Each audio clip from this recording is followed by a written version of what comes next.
Hey, good evening, everybody. Rob Lukach here from the Executive Perspective. Hope you all had a Merry Christmas, Happy Hanukkah. Tonight, as you saw last week, you're going to be my first episode with Eric and John. All exciting. So you can a little blast from the past. We'll go back and see how it all started for me and Ron. I just want to wish everybody a really happy and safe New Year on behalf of myself and Ron. If you're out there tonight and you're doing the detail, please be careful. We just want to make sure you stay safe, keep an eye on your partners. And finally, above all, I know on behalf of myself and Ron, we really want to thank you, everybody, for always tuning in, your engagement in the chat, all our friends and family, and everybody from the Unfiltered podcast. We really appreciate your support.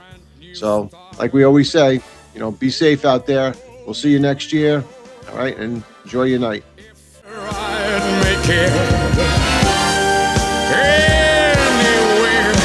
it's up to you, New York, New York, New York.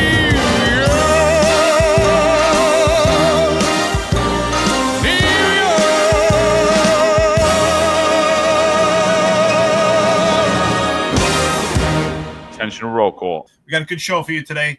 We're going to memorialize the career and interview, of course, former retired Deputy Chief Robert Lukach. I think I got his name right this time. John and I have butchered Rob's name so many times, Lukach. For some reason, I don't know, we added letters to his name. We called him Lukovich. But anyway, look forward to it. Starting to get some executives here from the NYPD, leadership mindset, the role of an executive in comparison to what we see right now. Ron Leyson was the first of many. So good morning, Ron Leyson says he's on the road, and he's looking forward to listen to the former chief. So good morning, Hassan. Joe Mango. Joe Mango says he's ready for another 3 hours and 24 minutes. I'm not. My back is not ready for it. But anyway, so what do you think? You ready to go, John? Yeah, let's bring him up. All right, everybody, let's bring Chief Rob Lukach, retired, NYPD. I think he did 35 years. Rob, welcome. Pleasure Good morning, to have you, everybody. Good morning, John. Good morning, Eric. Great to be here. Good morning. Good morning, Chief. How are you, sir? Good. Hanging in there. Are you ready for this? Rob I think Lukach. So. That's it. Somehow we added letters to your name. We were calling you Rob Lukovich, and it was Ron Leyson that corrected us. Like, can you guys just get his name right? Like, I don't know. Yes, I think you were making me Jewish, right? With Lukovich there. Yeah, well, listen, you're gonna be family. That's all. Yeah, I'll take it. So listen, no, thanks for joining us. I mean, you're always in the chat with us every day, so we appreciate you. So why don't you just tell the audience, tell everybody about yourself a little bit, how you grew up, where you grew up, why you joined, Okay. Well, I grew up on the mean streets of New Jersey, Paramus, New Jersey. Yeah, it was rough because you could walk like late at night and you wouldn't see anybody else, so it was really rough. But yeah, I grew up there, and I joined the fire department over there when I was older, so I had a little bit of experience, volunteering and stuff, and it was fun. And then a bunch of guys told me, "Hey, there's a big test in the NYPD. Why don't we go take it?" So I was like, "All right." I always thought about either being a fireman or a cop. I had a big interest in that always. Even in school, I took this test, and the test is like, yeah, you should probably be like a construction worker or a cop or a fireman. So I don't know if that fared well or whatever, but that's the way it kind of led me. So I end up going to take the test in DeWitt Clinton High School in the Bronx. It wasn't my first venture into the city, but I had gone to Ranger games and stuff, so I was familiar with Manhattan, but yeah, I wasn't really familiar with the city at all. So there was like 53,000 of us took the test. It was like in 1983. It was really, I guess it was pretty competitive, and I end up, my list number is 19,821. So I took the card and I threw it away. I said, "There's no way that I'm going to be ever called for this." And lo and behold, a couple of years later, I get this call from this investigator. I'm like, wow, all right, that's cool. I start going through the process, and I end up moving up to Pearl River in Rockland County. It's pretty much all cops and firemen when I moved up there. That's You know, Copland. yeah, it is. It really is. And then, like, I literally had an apartment right on Central Avenue, and one day this the St. Patrick's Day parade, they're marching down the street, waking me up. I'm like, Jesus, this is like crazy. So I ended up getting on in April of 1987, and I mean, I was excited about it. So I ended up going to after the police academy, which is on 20th Street, right? After that, we ended up going to NSU 9. So that's first, it was the neighborhood stabilization unit. And then midway through that, they changed it to the field training unit. So it's field training unit 9. It had the 4.6, the 5.2, the 5.0, and the 4.7. So there was, a good array of houses, and different sergeants for each one, So the one sergeant would be like, oh, we're going to take it easy today. We're going to go to 5.0, drive around. And then one of the other sergeants, Sergeant Crean, he was in a 4.7. He's like, come on, we're going to go make a collar. We're going to drive around and do some real police work. So it gave you a good array. And, I learned a lot. So I made a couple of, collars in NSU, a couple of 5.11s, started off slow or whatever. So then I end up, after NSU or FTU, I end up putting on the dream sheet, like the 4.1. I figure, let me go to, a somewhat busy house. And I think because I did that, they were like, geez, this idiot wants to go to the 4.1. I said, well, let's put him there, man. So I got my first pick. So I don't know if it was the right pick, but I'm figuring, hey, this is like, a busy house, the Fort Apache or whatever. And Hey, Rob, before you go ahead, did you work with Ralph Friedman? I didn't. I knew Ralph Friedman, but he already had left when I got there. Nice. So yeah. So classic. Classic cop, right? I mean, street guy all the way, knew everything about the street.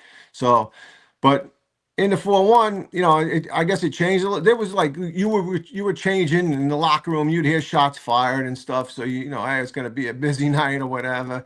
And what the funniest thing about the 4.1 was, if you never walked into that precinct, you had to run, because there was guys. The second floor was the locker room. Guys would stand up there with a water bucket. And if you were slow, you got a bunch of water dumped on your head, man. There was no way. So you learned right away, even on the way in, when you're coming in regular plain clothes, you ran in. You got to a certain point and you ran. And sometimes you'd hear the water splash behind you. They try to get you, but it was great. And I met a lot of really good cops. I got into. First, I got into regular patrol, and obviously we're doing 4 to 12s. That's when the 9 squad chart was there, and that was a sinful chart, because it was days, 4 to 12s, 2 weeks of 4 to 12s, then midnights, and then days. And you would be like, after you just did a set of midnights, you're doing days. It's like there was no sleep. You were like, this is insanity. You go home, take a nap, and it was a vicious cycle. But yeah, so I had a really good partner. We met a lot of really good cops there, and then I ended up made a lot of collars. I was pretty active. At least 2 or 3 collars a month. And then they asked me to go to the street narcotics enforcement unit inside the precinct. So went in there. Had a really good boss, Sergeant Grace, and we had a lot of fun. Doing rooftop observations, getting people off the street that are dealing drugs and stuff. So it was definitely an interesting time. And then first Pinero was my CO. He ended up moving up all the way up. And then I had Harvey Katowitz, was a good guy. And then I had this other guy, John Carroll, who ended up going to Fordham University. So Carroll comes up to me and he goes, hey, I'm going to put you in anti-crime. I said, well, boss, I'm really not interested in anti-crime. I'm pretty good where I am. I like SNU. I'm really having a good time. He goes, well, you're making too much overtime, so I'm putting you anti-crime. I said, all right. I mean, I'll take it. What am I gonna do, right? So I had a good team with anti-crime. Again, a lot of gun collars and stuff. Learned movement of people, how they grabbed their waistband and did these certain things, and all the good stuff. And then then the sergeants. So now I'm like, I think 5 years in, and you could take the sergeant's exam, but then they changed it. They were something like that, have a certain amount of time, and they said now you need a certain amount of education. So I ended up going back to school to make that, to do to get that in before I get promoted. So I end up taking the sergeant's exam, and I fare pretty well. I mean, I literally I studied a lot. Like I was adamant, and the reason I studied, truthfully, because there were always bosses there that made me want to study.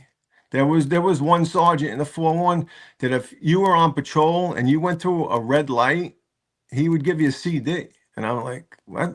Come on. So you want me to sit at the red light like a sitting duck and just wait for somebody? I said, no, that's what we do. We roll through red lights. I mean, that's the way it was. And they were like, no, we're gonna get a CD. I said, all right, well, I mean, that's a reason to take the test. And then there was another guy, he put me on a strike post for like the whole month. And then he goes to me, he goes, where's your activity? I go, Sarge, you've been putting me on a strike post the whole week. Like, activity? He goes, yeah, you still got to give me your summonses and stuff. I said, all right. So then instead of getting a ride to the strike post, I started walking to the strike post, and I would bang all the double parkers on the way there just so I could get my numbers. But I said that was another reason. So, I ended up taking the test, studied really hard. Actually took 2 weeks off before the test and just continually read the patrol guide like a madman, legal bureaus, everything else. And I fared pretty well on the test. I think my list number was like 176 or whatever. So I ended up getting promoted in the first group in March of 94. So I literally had 7 years as a cop. So I had a pretty good experience. I literally had over about 300 arrests. Most of them were felonies, misdemeanors. There were a few violations. I remember you guys spoke about how the hell is a violation arrest, but we did have them. Those were the ones where you pull a guy over or whatever. You want to give him a ticket or whatever, or even a C summons, pops a warrant. And then you're like, all right, I mean, I'm going to return him on the warrant and charge him with the C offense. So, but yeah, so I was pretty active. Then I ended up getting promoted, and I got sent to the 2-5, Spanish Harlem. So it was good there. I did about a year on patrol. Did midnights. I was a big midnight guy. I liked it because you were able to do what you wanted to do. There was really less supervision, so you're kind of on your own, and it was good that you can make your arrests. I didn't mind making the collars. So, Rob, how was that? How was that transition for you from cop to sergeant? What was that like for you? Yeah, so it was okay. It wasn't great though, because I was an active guy. I liked to make arrests. So when I first get to the 2-5, there wasn't really like, I thought I'd go to the midnights. I figured these guys are going to be active, and really weren't that much. They didn't really want that much activity. They were really good at squashing, like a 61 or a complaint report. They were better at talking somebody out of filling it out than even taking the complaint and trying to look for the bad guy. So, but you get used to it, I guess. On the shit can. Yeah, exactly. They were really good at it. So I just kind of accepted that, and I worked with the guys that were busy. So, but it was definitely that's obviously the first the hardest transition, I think, going from cop to sergeant. And it took a little getting used to, the pushback sometimes you'd get from people and how to deal with it. And I was never like a hammer. Like I was never big on CDs and stuff. To me, that's not how it worked, man. There's other ways to do it. I always said, first, talk to the guy or gal and see what's going on. Sometimes there's other issues. People are, it's not always I don't want to do the job or whatever. So you got to do that first, and then you put them on different posts. There's different ways to handle it rather than CDs. To me, a CD just is not. It's not necessary until maybe you've exhausted all other things. You don't want to go right to that. And I always hated bosses that would just, I'm giving them a CD. It's like, well, did you even talk to them? Did you even find out what's going on? Yeah. And worst I hated was bosses that would say, "Hey, give that guy a CD." I said, "Well, I'm giving him a CD for you?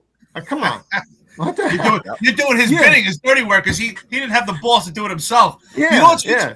You know what's interesting, Rob? You're talking about how that was your drive and motivation to get promoted because you saw weak and ineffective bosses.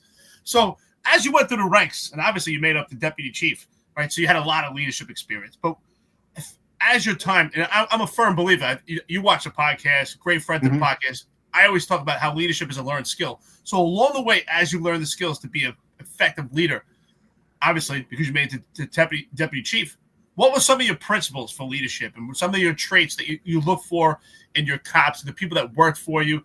And what were your principles in leadership? I always liked the guys that worked, right? And I always pushed towards and gravitated toward the guys that did the work. And I always, it was always my thing. You would compliment in public, right? They teach you that, praise in public, discipline and talk in private. That was always the way. So I would always make sure that they got the praise and what they deserve for what they did. And the other guys I tried to motivate, to bring up, because say, all right, you can do this, you can do that. What are you looking to do on the job? Are you just looking to stay, here, or are you looking to go somewhere else, narcotics or thing? Because there's all avenues. I mean, that's what's great about the NYPD is there's so many things that you can move along to, right? So there's anything you want to do on the job you can do, but you gotta move yourself towards that, particular thing. So my biggest thing was motivation and get people to do what they got to do. And I always said I'd lead by the front. Like I was active, I was busy. Listen, I'll go to jobs. I'm not afraid to handle any type of job at all. And the other thing is I always like to ask advice. Even when I was a deputy chief, I was asking, the ESU cops and everybody else, the patrol cops, what'd you do? What'd you see? What do you think we should do? Because I don't know all, right? I listen. I don't know everything that's going on. Give me some insight. Give me some ideas. Ultimately, especially when I was like the duty chief or whatever, it fell on me. And I'll take that. That's my responsibility there. But you got to be able to take the advice from everybody. Bring in everybody. I always thought that was the best management style, was to bring in everybody, get opinions, and then filter out what you think is the best. And then if somebody gave you a really great idea, obviously you say, hey, listen, man, you were as you would always say, spot on, man. Your answer was perfect. So but that's how I like to do it. And yeah, I understand there's some that you're hard to motivate and hard to move along, but I think if you lead by example, I think you're better off doing that. So and you try. Do some people end up getting disciplined? Yeah, but I like to think that that's like the last resort. But definitely like to lead from the front. And the other thing is I'll lead from the front, but I'm not doing especially in ESU and stuff. Like, all right, I'll give you what I think about what we should do, but then I'm stepping back. You're now the actions are what you do. I'm not going to be the guy that's opening doors, and I'm not the lead bunker, right? As I'm not going in, right? So you got to trust. That's the other thing. A big thing is you got to trust the people that you put to do the job and let them do it. So, Chief, you make sergeant, right? How'd you and you wind up basically leading ESU? How'd that transition happen? Like, what'd you do from there? Did you go in as a sergeant? Did you go lieutenant, or did you start to transition into the executive ranks? Into ESU, I didn't get into ESU till I was a captain. Okay. So what happens is I get promoted to lieutenant, and I go to the 4-0, and another house, busy house. I love the 4-0. Great cops. Everybody was busy. Everybody did their job. And then I end up going to one of those stupid borough meetings, right, where I got to explain the GLAs, right? So I got 4 GLAs, and there was like 5 GLAs before. The other way around. I got 5 GLAs, and there were 4 GLAs like last month or whatever. So now I'm up like 20%, right? But the 4-5 has got like 60 GLAs, and they went down from 65, so they got a reduction. I'm going, you worry about my 5 GLAs and they got 60? Come on. Nobody's stealing cars in the 4-0. They're dumping the cars in the 4-0. They're not stealing them. So I don't know. I do a presentation with Recidivists and stuff. I got Kissick and Delatorre. So Delatorre comes. Delatorre have hair then? Yeah, he did. I don't know. I remember. I don't know if he did. He's got like a couple of hairs he's hanging on to. Yeah. But Delatorre actually says, if it's a good idea, I did it. If it's a bad idea, Kissick did it. I'm like, what the hell? So holy mackerel. So I end up doing a presentation about GLA recidivists and stuff, and Kissick likes me, so he says, you know what, come to the borough and be the domestic violence lieutenant. So I was like, I don't even know what that is. Like, there was really no domestic violence stuff then. And he's like, yeah, they're doing a whole pilot program where they're going to start with home visits and all this stuff. It's going to start in the 4-3 and the 4-4. So I said, all right, I come to the borough. So I'm like the coordinator from the borough to do that. And it turned out really well. They ended up, obviously going citywide with it or whatever. So I was happy to be part of the beginning of that, And then I guess, what was it? I think Jaffe came in, and Jaffe basically says, "What are you doing?" Like, well, I'm like the domestic violence coordinator. I was like all happy, right? And she's like, "Nah, you're not that anymore. That's it. I'll find another spot for you." So she puts me as the admin lieutenant for the borough, because the guy that was there, he didn't want it no more. He's like, "No, this is not for me, man. I'm out." So I was all right. Now I'm the admin lieutenant. It taught me a lot, But I didn't want it. That's not what I came. I didn't come in for that, man. I was like, what the heck? So I'm all right, whatever. So then during that time, 9/11 happens, right? So I'm sitting at my desk. I hear like a plane crashed or whatever, and listen to 1010 Win News and stuff, and then at that point, Timlin and Izzo had came over. So two good guys. I mean, well, at least Izzo. I liked Izzo. Timlin, I have a little issue. I'll tell you about the little issue I got with him. But so he, so 9/11 comes in. I think Timlin goes straight down to the scene. Izzo is late coming in. So Izzo comes in, and I said, "Hey, operations called." He said, "They want you to stay here and run the borough." And he's like, "Yeah, okay, no problem." And he goes in his office, he changes, he gets in his, he puts his duty belt on, starts walking out. I go, "Chief, where you going?" He goes, "I'm going downtown." I said, "But I think they wanted you to stay here." He goes, "You run it. I don't care. I'm going down." And I said, "All right." So now I'm running the borough. I don't even know what the hell I'm doing, right? So I'm just like, all right, sending people down, all this other stuff. I mean, it was hard, because you see what's going on down there, and you're sending cops down to this. It was like, but I ended up, days after going down myself, doing the, digging in the pile and stuff. Just it was crazy time, sad, but you get past it. But it's always in the back of your head, So, but and then so from there, I get this allegation, So I'm at this Christmas party. I get an allegation against me, right? So unbeknownst to me, I get called in by Timlin, and Timlin goes, "Hey, we got this allegation, blah, blah, blah, blah." And he goes, "Pick a command." I go, "What?" "Pick a command?" "What, I'm getting kicked out?" He goes, "Yeah, you're getting kicked out of the borough." I said, "All right." I said, can you give me 5 minutes before I pick a command?" So I call around. I see that like the Bronx Task Force has like an admin spot or whatever. So I'm like, I go back in, and I go, "Chief, I'll take the Bronx Task Force." He goes, "No." He goes, "Pick a numbered command." I said, "All right." I go, send me to the 4-4 then. So He sends me to the 4-4. Unbeknownst to me, I find out like he's literally spoken to the Bronx DA to see if he can get me locked up and stuff. I'm like, this is insanity, man. This guy's, I don't know, you know. So anyway, the whole thing is the allegation gets completely unsubstantiated. You know, it was like I had witnesses for me that, you know, that testified that I didn't do anything, but whatever, you know, I still ended up. Was this an arrest? No, no, no. So I was off duty at the time. So it was just, Gotcha. it was at one of the Christmas parties. So, I mean, I it didn't turn out well, but whatever, I took it, you know, that's the way it was. So I ended up being the 4-4, another great command. I loved every guy that was there and gal. That was great time. You know, I was a second platoon commander.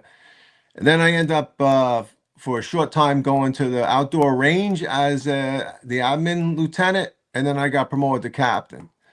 So when I get promoted to captain, Steve Bonanno is the CO of the 2-3, and it's me and another guy that got promoted to captain. I go Manhattan North.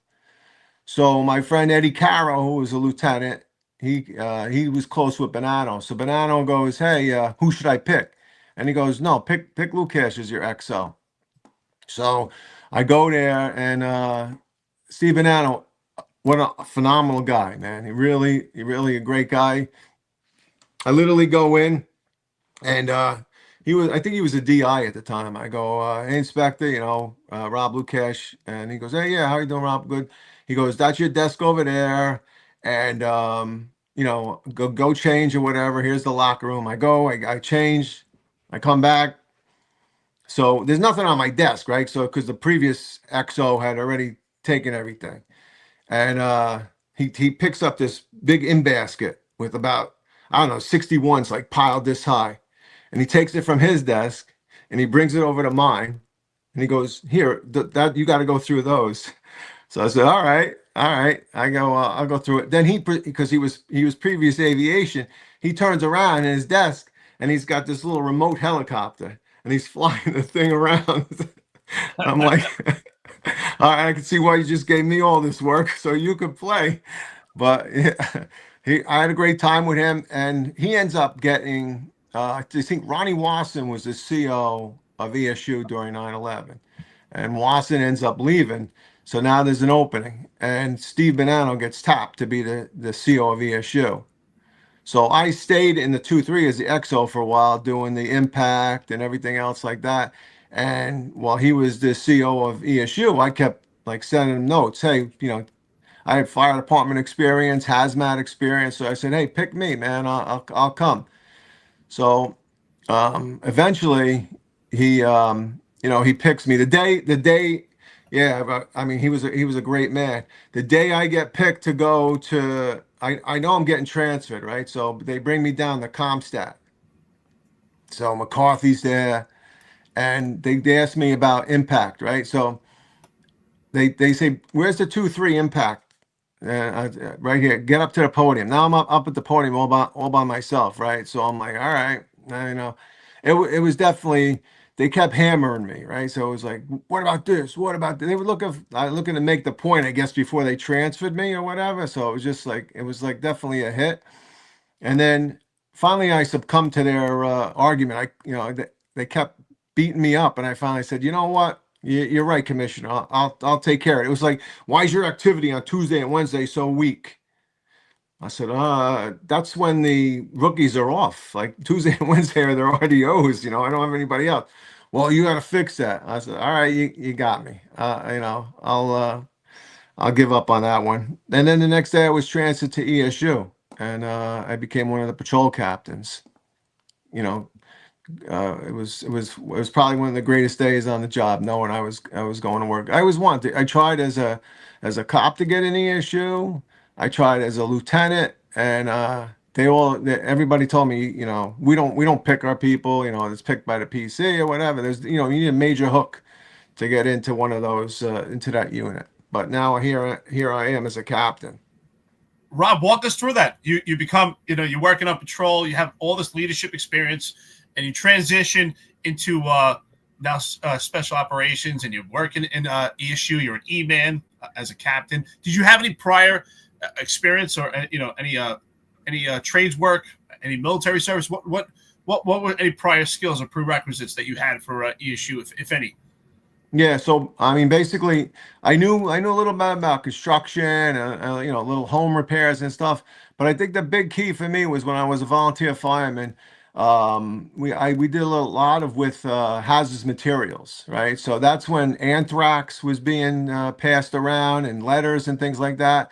So they actually, when I got into ESU, Bonanno made me like the hazmat captain or whatever. So because there was competition, not only a competition with the fire department, but there was jobs where the fire department was trying to take over evidence jobs and things like that. So kind of brought me into that particular.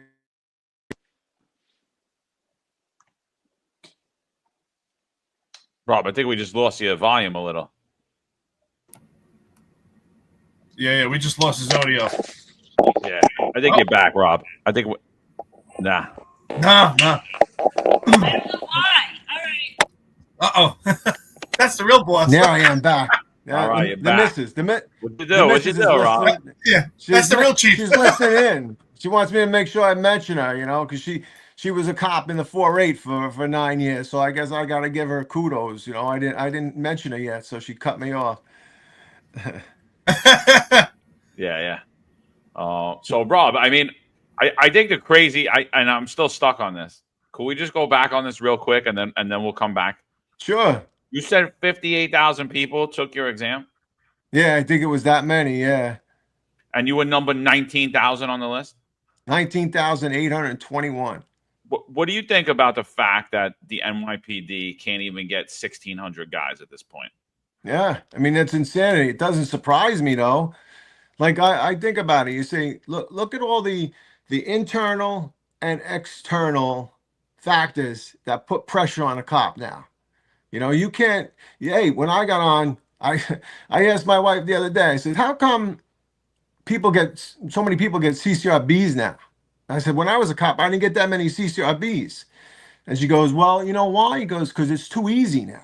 They do it on an app. They could do it on online.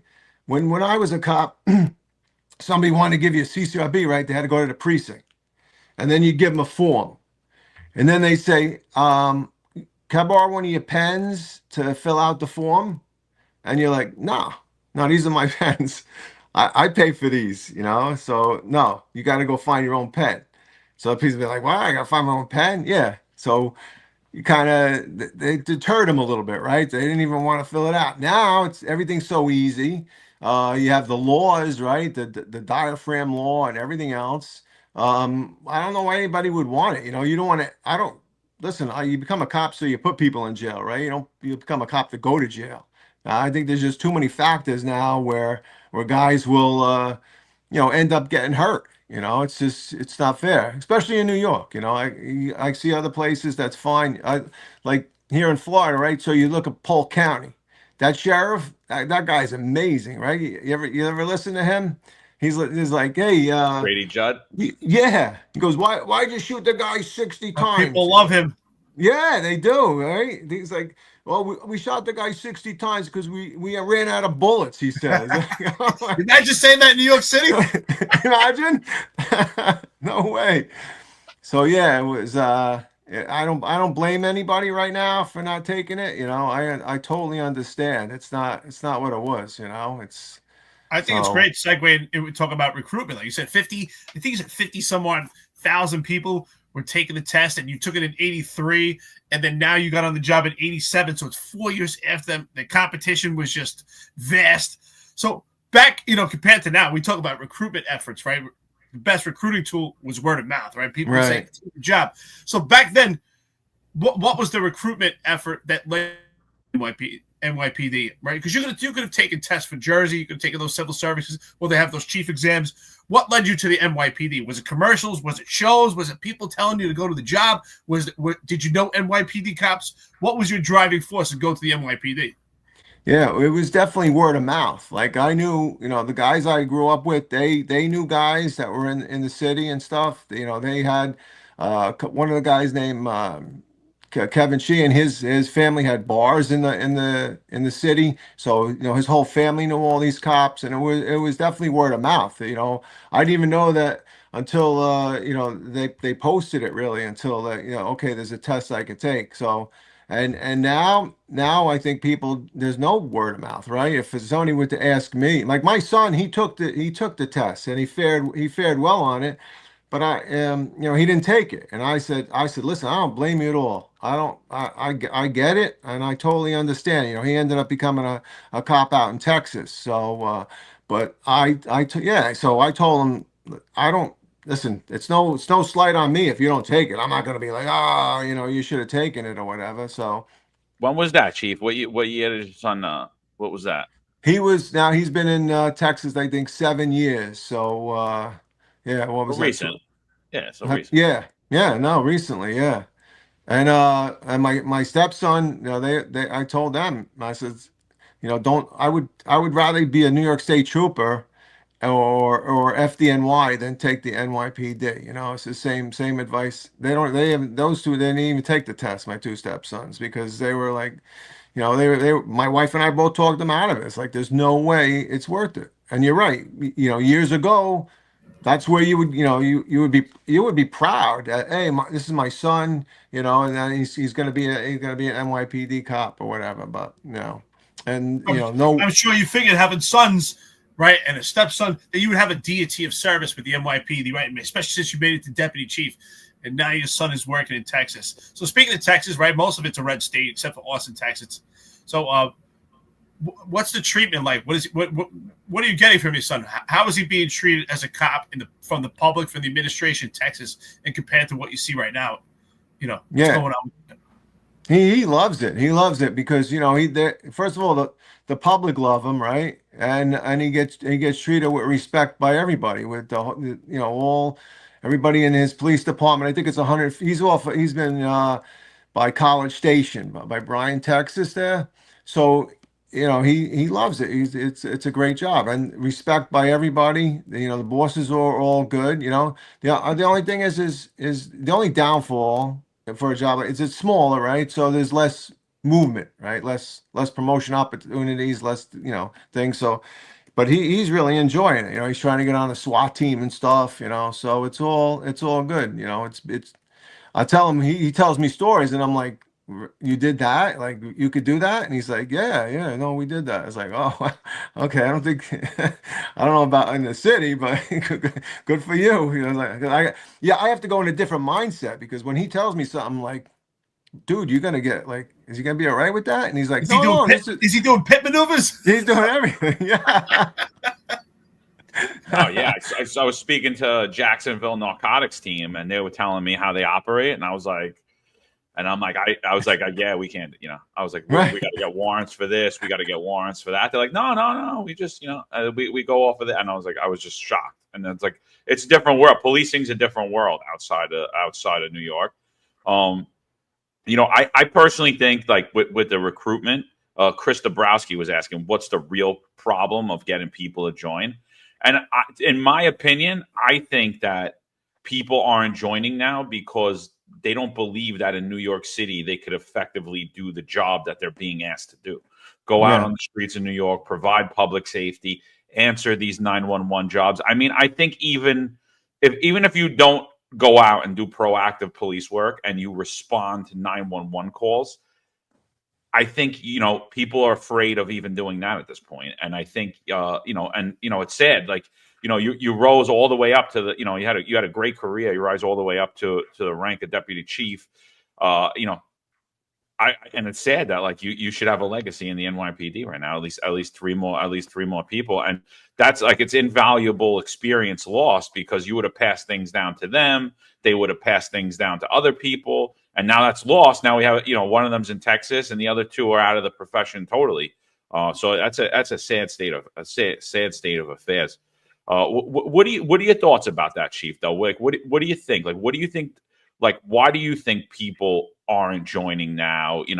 Young men and women. Like, why are they not signing up? And why is us, as, like, retired members of the service, telling our children not to become NYPD cops? I think because the fact is, right? So the laws are against the cops, right? The revolving door of arrest. So the bail reform. You're literally locking somebody up, and they're getting right put back on the street. So where do you see the progress? Where do you see the reward? And I just think there's a lot of factors that push you down and push you not to do anything. So I used to there used to be cops, that would drive around and not do anything, right? So, and I used to call them like mailmen with guns. You're just like literally driving around delivering, nothing to anybody. So, but there's no incentive to be even active, at a certain point. So, I mean, are you risk? What's the risk versus the reward?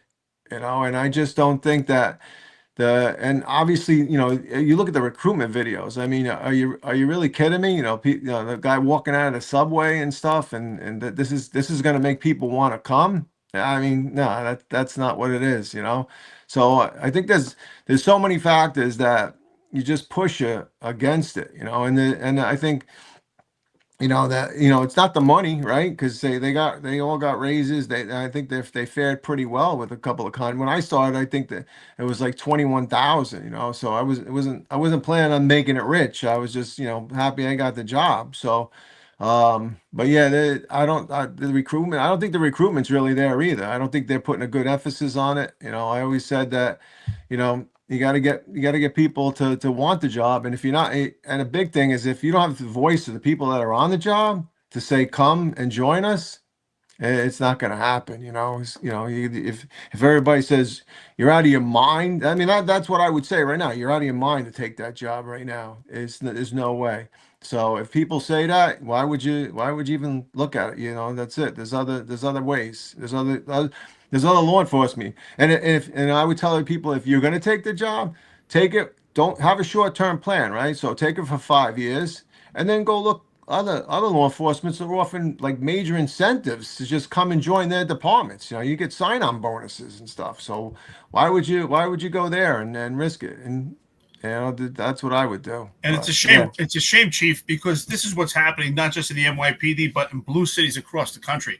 We got a great friend on the podcast right now making a comment here, Patrick Jordan. He was also a chief just like you in Los Angeles County, which pretty much mirrors the NYPD. And he says, Right. I was a second-generation law enforcement officer. My son is the president of a construction company. Daughter's a nurse. I'm very happy. It's a shame because here we are, right? You were a deputy chief of the NYPD. He was a chief in Los Angeles County, two of the largest police departments in the entire country, and you're sending your offspring to different professions or different agencies within the country. So it's really interesting to see that, and that's what John and I talked about. We lost the best recruitment tool, which I always say is a deity, right? Because having a deity and having a lineage of law enforcement is generation to generation. So what I'd like to also segue into now, at this point, you took the test in 83, you came on the job at 87, and this is at the height of corruption in the NYPD. You had the corruption in 75 to 77, eventually in 92, which is close, right? 94, you make sergeant. 92, Michael Dowd is now questioned in the Motley Commission. A lot of stuff is exposed about corruption. So what did you see back then? What was going on with corruption? Obviously, that was on a different level. Now we see it's with the leadership of the NYPD. What did you see? What was the response of the NYPD? What was the response of the administration in comparison to what you see right now? And what are your thoughts on the corruption right now, potentially seeping through the upper echelon and some of the scandals that have broke as we speak? Right. So, as a cop, you hear about the corruption and stuff, and you say, well, some of it you can't believe, like, right? You see Michael Dowd's saying that he's doing lines of coke on the dashboard of the RMP, and it's appalling. It's like, how does that even happen? Like, that's not what you're supposed to be doing. Obviously, it's insanity. How does that even happen? And then you see like, the guys in the 3-0, right? The dirty 30 and stuff. It was like you see cops getting, it's embarrassing, because you see cops getting marched out of a precinct, by other, I guess, guys from IEB or whoever was arresting them and walking them out. And it's like, tarnishes everybody's reputation, because you could see people start looking at you differently, and then people are asking, are you all right? You gonna be all right? It's like I'm not even involved in any of that. It's just it's sad that it spiraled to that position. When I was in the 4-1, we had two guys that were really active guys. They made a lot of gun collars, and me and my partner, we didn't understand, like, how are they bringing all these guns in, right? So then we find out that one of the guys gets collared because he's riding shotgun to a drug dealer. He's like providing protection with the drugs in the car, providing protection that if this guy gets pulled over, he's going to show his tin and say, hey, I'm on the job or whatever, and everything's good. And that ends up leading to both of them getting arrested. And what they were doing is the drug dealers that they were, moving drugs for, were actually giving them information on the competition who had guns. It's like, hey, the guy on the block is he's carrying a Tech 9 or whatever. So it was crazy. That hit so close. It's like, Jesus, like you don't know if you don't see it, but you question it. It's like, how come these guys are so active? How come they're so productive when you really got to hunt for a collar or whatever? So, but it definitely it tarnishes everybody, and you don't want to see that. So it's Did you ever, Chief? Did you ever work around anybody that was arrested or removed from the job for corruption? Like in your time, you ever had to deal in supervision or anything? Had any issues with that? No, I never had that where everybody, no corruption or anything. So Or was it pushed to those commands, particularly where the problems were, in the 7-5 and the 30th? Like, how was corruption then? How did you perceive it? Like, I agree. I think it was confined to those particular little areas. I don't think there was widespread corruption. Don't forget in that time it was, we weren't supposed to make drug collars, right? If you're on patrol and you see a drug transaction, and I'm in a 4-1, right? So they're literally like they got they're pitching each other drugs on the streets. They're dealing out of abandoned buildings, and you're supposed to put the blinders on and drive by. But a lot of that corruption stemmed from I guess drugs and the fast money that people were making. So it became their objective was to get the money or whatever. But yeah, it would never really. It was always localized to those particular precincts. I don't think it was like widespread throughout the whole city. So. And correct me if I'm wrong, but the take was they didn't want patrol officers or like regular enforcement making drug arrests to avoid corruption. Is that what the thinking was behind that? And like, would you guys, like, what was the mindset behind that? And what did you guys think about that? Like as officers, like that you guys were told not to do this? Yeah, I thought it was insane. It's like, how are you going to do that? Like, you want me to drive past somebody who's dealing drugs? Like, I know he's dealing drugs, and just drive by them.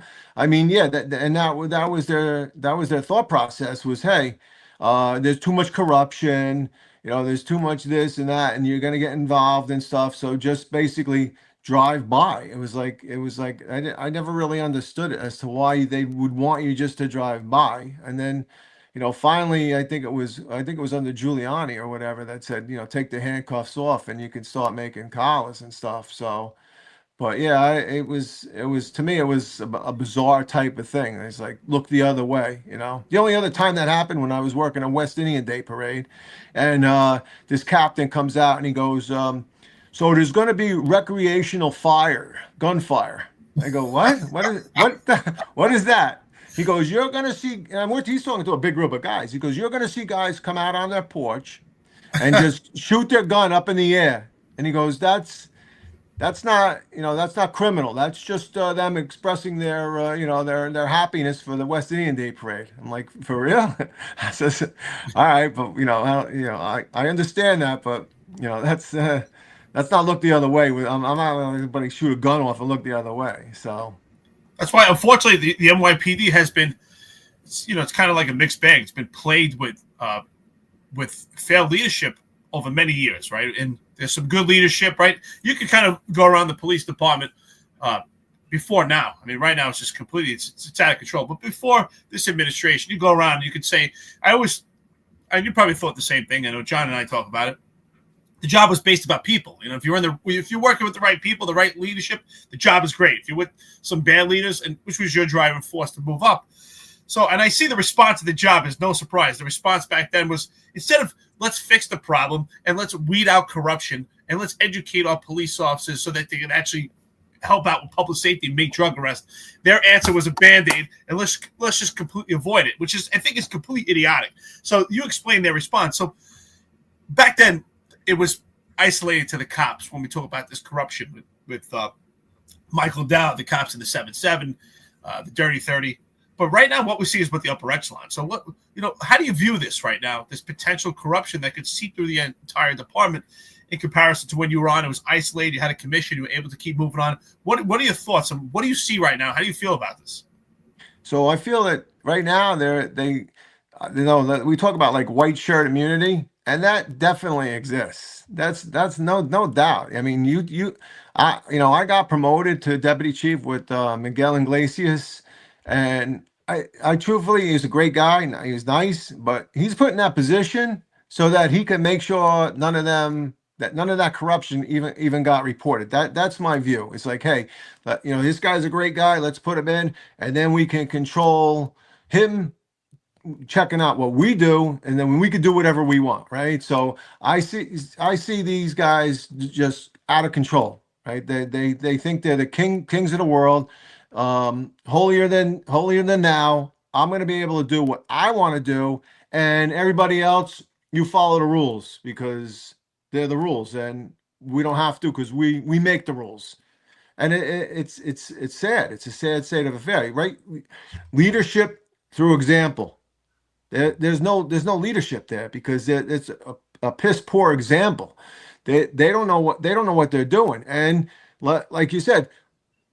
Are they all promoted because of rocker fuel, or were they just put in there? Yeah, they were. Were they nice guys? Yeah, but what was their real leadership? Could they speak good at the podium? Were they, oh yeah, they did a great job. Let's promote them. Or were they the right guys that they wanted at the right time? And let's not look at leadership. Let's not look at ability, but hey, this is what we have to. We're going to put up to make the department look good. So it's just a sad state of affairs that these guys are running around doing whatever the heck they want, and then they're crushing people. Like Sal Greco, right? And Marlon. I mean, and it's ridiculous what they do when they do what they do, but if you do it, then it's a totally different story. So, it's bad. Chief, what would you say? We got a couple of questions here. Simply E says a chief of department sets the tone for the men and women in the job. Who was the best chief of department that Chief Lukach worked for? And then I'm gonna ask you too. What do you feel like was the best time of your career? And I don't even mean for you personally. I mean, what do you think was the best overall time frame for that during your time on the job for the NYPD in New York City as a whole? All right, so the best chief of department I would have to say was Joe Esposito. He was the longest running chief of department, so I had him for most of my career. I always felt that he was straight up guy. You knew what you got from him. He was a strong leader. I just thought he was fair. You could go talk to him. You could talk to him as a cop or a boss or whatever, and he treated everybody equally. I always thought I had the highest respect for him. Unfortunately, he passed away too from 9/11 cancer. But I thought he was the best. As far as the best time in the NYPD. I think it was, we talk about the Giuliani years. I think that was probably the best because the handcuffs are off. You could kind of, get back into it. Bratton, who I'm really really not a big fan of. I think he's overextended his stay, in my opinion. Like, he should just shut up and retire and enjoy himself and stop trying to be the part of it. But he gave us the 9 millimeters, right? So now I felt like, hey, I have defense, right? I have a good. I'm not carrying a freaking Smith and Wesson Model 10 with 6 shots in it, and they're nice enough to give me a speed loader that maybe I can, in my nerve, I can, reload. But yeah, I think after that, when the cuffs were taken off, and then we were able to do our job, and somebody was dealing drugs or something on the street, and you could collar them. I think that's when it changed, and then you saw the reduction of crime. You started to see it working. The people get people off the street, incarcerate them, and then and make the streets clean. So. Chief, these are great questions. Tom, friend to the podcast. Two Yep. questions here. Chief, if you had to do it all over again, would you still want to make chief? And then the other question is from Tom, Chief, what rank did you have the most fun? I think these are good questions. Yeah, definitely. So, in my opinion, lieutenant was the best rank because, like they always say, all right, sergeant, yeah, you got to do the work and stuff, but the lieutenant oversees all of that, and the lieutenant pushes it down, and when it's crap, the lieutenant pushes it up, right? So it was a great spot. When I first made lieutenant, though, that's when they changed it to white shirts, and it had to be a desk officer. So I was like, but eventually they went out. They pushed that back. And the other best job really was chief. I like being deputy chief. I like the responsibility of everything. And you could, I mean, citywide coverage. It was great running around, running all over the city and stuff. So it was definitely that was a good rank too. And because especially if you have people that work for you, and that makes the job a heck of a lot easier. So, but yeah, lieutenant was definitely, and I'm sure it still is, the best rank there. Lieutenant, I tell you the truth, lieutenants in ESU, they have the best job, right? So they have, 2 lieutenants, 3 lieutenants work in a platoon. They half the city, right? They got a U4, U5, so they got half the city, go wherever they want. And truthfully, they run the jobs, right? So because they're the first supervisor on the scene. I mean, there could be a sergeant from one of the trucks there, but they set it up. So when you get there, that job is like set up perfectly, and you're ready to go. So yeah, but they have a really good job. Yeah, all right. Shout out to VSS Ventores, donated $5 to the podcast. He says soy lattes for everyone. To you, Juju, and your made-up position. And let's give a big welcome to Billy Genie. He has a very important job in the NYPD. He's probably the highest uniform rank in the NYPD, and yet he spends his time with us daily. So thank you for being here today. Speaking of chief departments. But other than that, so we got 760 people with us this morning. Thank you all for joining. We got Deputy Chief Rob Lukach, retired from the NYPD, with us. So appreciate everybody for joining. If you guys have any on-topic, relevant, respectful questions, we'll bring them in.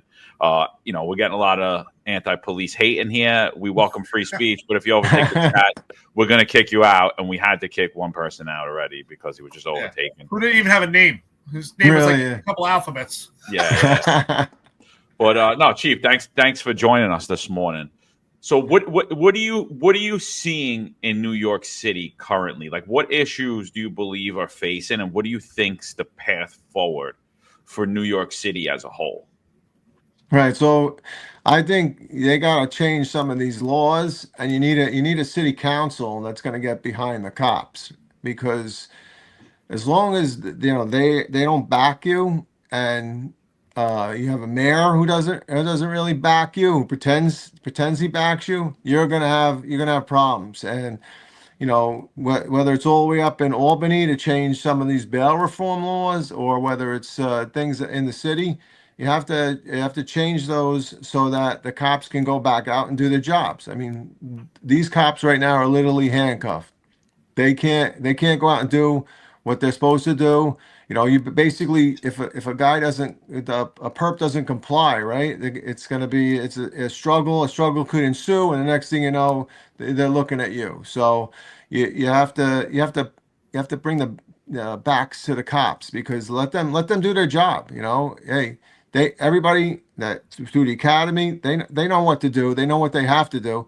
But when you start putting restrictions on people, then it sets them back. They're not going to want to do it until that leadership changes. Until, in my opinion, Adams, like, you know, if you talk about Adams, and I saw something you have put on Instagram this morning about, you know, Jessica Tisch maybe leaving that again now. If she goes and this rotating door for PC, then there's no leadership. How does anybody say, oh, I can trust what's going on. I can trust, you know, the bosses up top to make the right decisions for the department. It's not going to happen. You know, there's nothing being done right. So it's crazy. Right now, leadership is upside down, right? You use the term because you hear me talk about it all the time. And we have members of the service that are promoted by rocket fuel, and they're in positions where they haven't walked through the same path that you had through Ron Leyson and, you know, Rob Nabby, friends of the podcast here. They didn't walk through the same hurdles and the obstacles that you went along the way, so you learn those skills to be more of an effective leader. So if you were in a situation right now, if you work in the police department and you had to work for someone like, say, Kaz Daughtry, who becomes a deputy commissioner, doesn't have that leadership experience, how would you handle that situation? How would you handle that situation to be in that arena of politics? How would that affect you, and how would that affect your morals and values, if any? Like, how would you move forward with that? How would you handle that to have a successful career by also maintain integrity and taking care of the rank and file, and also maintain public safety? How would you handle that situation? Yeah, so that's a really tough question, because you got to show, because of the rank, right? You got to show the respect, but you have to educate them. I mean, I had a lot of problems with when I was the ESU captain. I would get to the door, and I wouldn't want to make entry or whatever, but then the duty chief's there, and you would get so many nervous guys that they didn't want to make any moves and stuff. It's like, no, you gotta let me do what I know what I'm doing. And I trust the guys and gals in ESU that when I tell them we can go in, that we're gonna do the right thing, you know. And then I think with like a guy like Kaz Daughtry, that's hard. Are their egos so big that they don't want to listen to you? Because you have to listen to the people that are in those positions that understand what's going to happen. All right, and listen, let me do it, you know, and let me earn the respect. But don't be like, oh, you know, I know, but you know, there used to be an old joke. It's like, oh, when you become a chief, you go upstairs and you go to the PC's office, and he opens up this box, and this gold ray of wisdom comes up into your head, and you now know everything. You know, you've just been ordained a chief, and now you there's no way you will ever make a mistake again, or any knowledge that you've just gained is the best. No, that's not true, right? So we're all human. We all got to learn. And you don't use your ego. Your ego doesn't leave, like what's the old saying? Leave your ego at the door. This is police work. All right. Let the men and women who do the work, let them do what they know best to do. You know, trust. Chief, could you talk about that a little bit? So you went to ESU, but you were never there as a cop, a sergeant, a lieutenant. Like, how much did you have to rely on the expertise of the people who were technically your subordinates? You know, but like, how was that transition for you? And like, what was that like leading when, you know, on that they're experts. You kind of touched on it already. Like, how was that balance for you? How'd you feel coming in as an executive without getting the opportunity to do it at the lower rank? And like, what was like the decision making process for you there? Like when you had to make big calls, because obviously executive in ESU, you're the point man, right? Right. Yeah, so you got to be humble, right? Because now I'm coming in, I have no prior experience. So you know, I would more inquisitive, right? So I was like, hey, what are we gonna do, and what's next? So you understand that, and those guys and gals, they're great because they'll tell you, listen, this is what, all right, this is what we want to do, this is how we're going to do it, and this is what we're going to do. So you got to trust their knowledge and their experience because I don't have that. I haven't gained it yet, right? So I'm listening and I'm keeping my mouth shut and my eyes open. I'm watching. Same as I tell when a rookie cop comes into a precinct. Keep your mouth shut and your eyes and ears open. You know, nobody wants to hear how great you are or what you did before you became a cop. Listen to what we do, because we know we've already been there. So yeah, it takes a little bit of a transition, you know. So and you gotta gain their trust. That was my big thing with the ESU guys and gals. You got to learn to gain their trust. So I would listen to what they wanted to do. And you know, they would say, you know, out of respect, they would be like, all right, you know, Cap, are we good with this? Yeah, we're good. I mean, I don't know what the hell I'm saying. Sure, yeah, you're good. I'm just gonna say yes no matter what. But they respectfully said, you know, they asked me, and then you learn, right? So then later on, I'm able to go through a couple of the tactics courses, the rope course, the scuba course, and I learn all the skills and everything. So obviously to better understand it and make and almost like be like the safety officer, right? That's always I always felt like I was the safety officer to make sure everything's done right and to protect those guys and gals to make sure that they went home at the end of the day, that they set everything in tone, you know. Then eventually, as I became used to it and understood it and experienced those jobs, because I was going on the big jobs, right? I wasn't going on the pin jobs. I wasn't going on, you know, the water, you know, much of the water rescues and stuff, unless it was really a big water rescue. But I was going on with the helicopter crashes, the plane crashes, you know, the barricaded EDPs, the barricaded perps with guns. So you ended up I was gaining all that experience and understanding. Okay, so and then I started to, you know, feeling, you know, confident. You know, it took a while, obviously. First of all, I was on this ESU high too. I was like, hey, I'm in ESU, man. I was the happiest I could be. I was like, this is good. And then once you did, then I came up with things that I felt would best serve ESU. Like I would say, all right, well, if the guy has a gun in his hand, we're not going to make entry, right? Because we're forcing the gunplay. You know, let's put in some cameras. Let's the scouts, you know, roaming cameras, the pole cameras. Let's keep an eye on this guy. And when he puts the gun down, which eventually they all do, right, or whatever, then we make entry. So, you know, you gotta do that. You gotta make sure that, you know, everybody's safe. So, in fact, one of the first jobs, like, it cracks me up when you guys talk about Kaz Daughtry and his you know, drones. One of my jobs in the 8-4. We had a guy who was up on like the 18th floor, right? He had a gun or whatever, and he threatened cops, and the 8-4 cops immediately, you know, pulled the door and they tied off the job, and they did a great job securing him in there, right? So we get up there. He's 18 floors up. You can't get any cameras in. So Taru comes and they take a drone and they literally bring the drone up and they're looking in the guy's window. So they tell me that the guy's looking at the drone or whatever, he's pointing the gun at the drone, and then he puts the gun down and he comes to the door. So as soon as they tell me that, I go in, because the gun's far away. It ended up being a fake gun or whatever, but it was like we're using drones. This is not. What year was that? I was that had to be 6 or 7 years ago. It had to be you know, it's not like So while Kaz Daughtry was still wearing white gloves driving around, yeah, As a detective. So he didn't invent drones. Okay. No, I'm shocked. I'm shocked. Yeah, exactly. So crazy 10-7 $1.99 to the podcast. He you know, he leads it into the question. So he says, just make Kaz the PC already. He's a modern day Jack Maple. Yeah, right. What do you think about that? I mean, that Adams recently did an interview with retired Inspector Corey Pegues, and he compared Kaz Daughtry to Jack Maple, who was the brainchild of Comstat. You know, Yeah. really broken windows. Yeah, no, I mean, look at Jack Maples, right? A lieutenant in transit comes up, you know, starts up just with pin maps and stuff, and it changes the whole police department. And wait, Kaz Daughtry's coming up with What, drones? Wait, that we already had? Yeah, yeah, okay. It's insanity. How do you compare the two? There's no comparison. I mean, you're talking about a guy that was Jack Maple, who was well ahead of the times. Transitioned the whole department into fighting crime and making true reduction. Putting cops on the map where the pins were, where the problems were. But yeah, you want to fly drones in the subway system? Yeah, that's going to save a lot.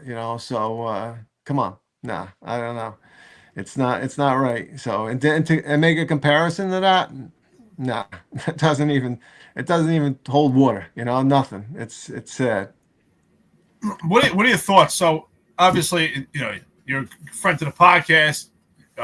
You listen to a lot of stuff going on here, and you can see the comparison, right? When you started with the NYPD, it wasn't social media driven, and you morphed into this social media era. What did you think as far as the upper echelon, as far as how many mouthpieces should there be on social media? Should it be one mouthpiece in comparison to what we see now, where there's different MCs of the NYPD all over social media? We've had pissing matches with John Shell, and when he was chief of patrol, now chief of department, with journalists, on social media. What is your take on that? Do you like that? Do you think that the upper echelon should engage the journalist and public in that manner? Do you think it should be one voice? Do you think they should be more stoic? Do you think that's good they're fighting back? What are your thoughts on that?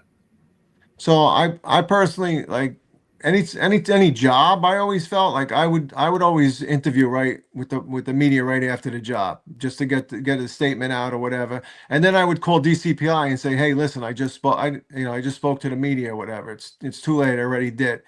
But with all the other media fighting back, listen, the news can be your friend, right? The news people can help you. You don't go tit for tat with them. I don't think there's necessity to fight back. And I think the department put too big of an emphasis on Twitter. They had every CO has a Twitter spot. And believe it or not, it was competitive. Like, it was like, why did this guy not have this many tweets out? Why did he? And it became where, I got to make sure I get one or two tweets out a week. And some of the tweets are so stupid. Like, I look at them as like, it's like, really? It's like, you did this, and we brought coffee and donuts to the with this. Bring coffee and donuts to the podcast. I say it all the time. I'm so glad you said that, because I told John when we started this podcast, I said, dude, it came to the point where these captains, they're just having a competition who's got a better Twitter page. Right. What is going on here? That's all it is. It's like ridiculous, It's like, are you for real? Yeah, crazy. So, Chief, I see a lot of comments in here, and I'm curious your thoughts on this. Often we hear, we continuously hear broken windows policing being demonized. There's this thing going on across America, really, where we even have cops who are now mayors pushing this ideology that crime had just dropped, that there was a phenomenon across America where crime just dropped. It's not related to anything. It's just a phenomena. Do you believe that broken windows directly impacted crime? And do you believe it's something that the NYPD and law enforcement as a whole should partake in currently? Yeah, so I firmly believe it had a big impact, right? So when you start making a particular block or neighborhood look nice, and you start enforcing the little BS that happens, then it has a direct impact on whether or not somebody's going to commit a bigger crime there. So I firmly believe that it was definitely it worked. It was important. When I got to the 441, there was graffiti all over, Savage Skull insignia up. There was they were abandoned buildings. So when you start making that community look better and putting people in there and cleaning up, it definitely has an effect. First of all, I think it gives pride to the people that live there, right? Because now they're not living in in this neighborhood where nobody really cares about. And now it gives pride to the cops that are patrolling it. Like, hey, the people in the neighborhood care. The people in the neighborhood want me to do this enforcement, and it's going to stop. Now, did it get a little? It got excessive though. That was the problem. Like in my opinion, if some guy is having a beer and he's sitting on his stoop, right? Because he wants to come out from his apartment or whatever. I don't necessarily know that was the guy that we were giving a C summons to. So, but if you're walking around and you had a beer or whatever, yeah, then that starts to tone. That's all little hanging fruit, but it's gonna protect it all in the end. So yeah, I think it definitely worked. I think it was important, and I think that if you wherever you are, whatever neighborhood you're on, you want the same. When people start leaving garbage out and start disrespecting the neighborhood, it has an adverse effect on everybody there. It doesn't look good. So yeah, I think it was definitely important. Well, shout out to Tom Coffee and Donuts, $1.99. Why did all chiefs follow the illegal COVID mandate? Hold off before you answer that. Patrick Donahue, shout out Coffee and Donuts, $19.99. Range Cookies, Woe Hop, and Jeremy's foam cups for the men and women of ESU. There you go. The real dream team. That's right. The public and cops kept them safe. Rich Rod, $20, Coffee and Donuts. Great show, guys, with Chief Lukach. I think we got it right this time. That's it. Enjoy your retirement, Chief, and God bless. Chief, you've been doing an awesome job. Do you want to answer that? I know you retired before the mandate, but you know what? What are your thoughts on that as far as the NYPD following the Eric Adams administration as far as actually terminating cops with this mandate? What are your thoughts on that? And Chief, before you go, just so you know, there was some ESU guys that I talked to them behind the scenes that they were forced out too over the mandate. So what were your thoughts about the mandate, how it was handled, how it's currently being handled?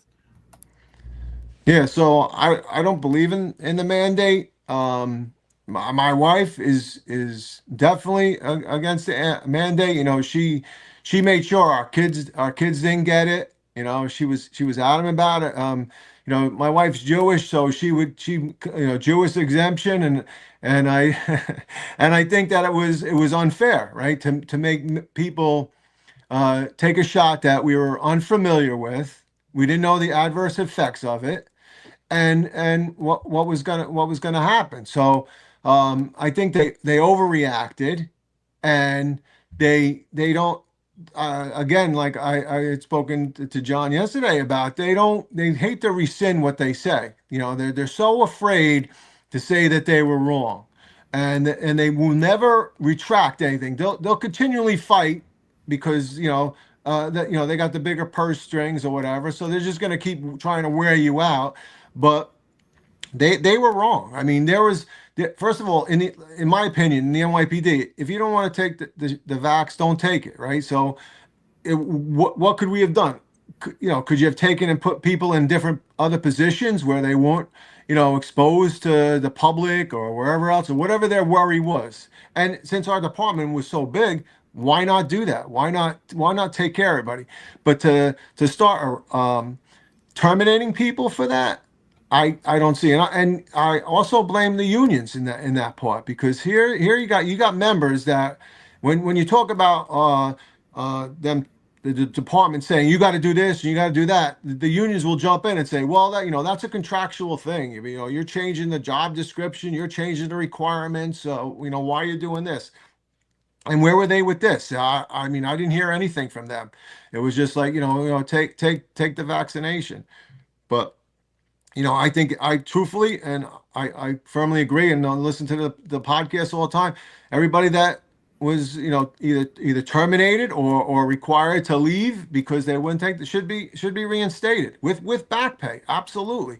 It wasn't their fault, and it was a thing that they just threw in there, to what? To who were they really listening to? De Blasio and then Adams. I mean, there was no real, when you guys talked about it yesterday, or I don't know, it might have been on the news, like De Blasio is eating a cheeseburger and say, get a COVID vax shot, and we get a free cheeseburger and French fries. I go, this guy's a tool bag. I mean, you got to be kidding me, So yeah, no, I totally disagree with it, and it should have been up to the individual, thing. And we know for a fact that the vaccination didn't work, right? Because people got vaccinated and they still caught COVID.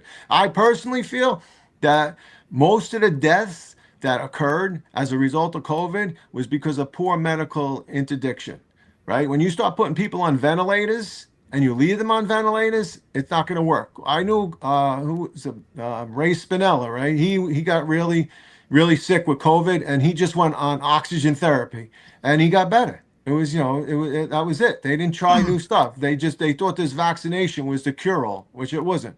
So All right, let's slow it down with that, because they're gonna pull us down with this. Slow Chief, down with that. You're gonna take it down on on all the platforms. I agree with you totally, though. Absolutely. I agree with you absolutely, totally, 100%.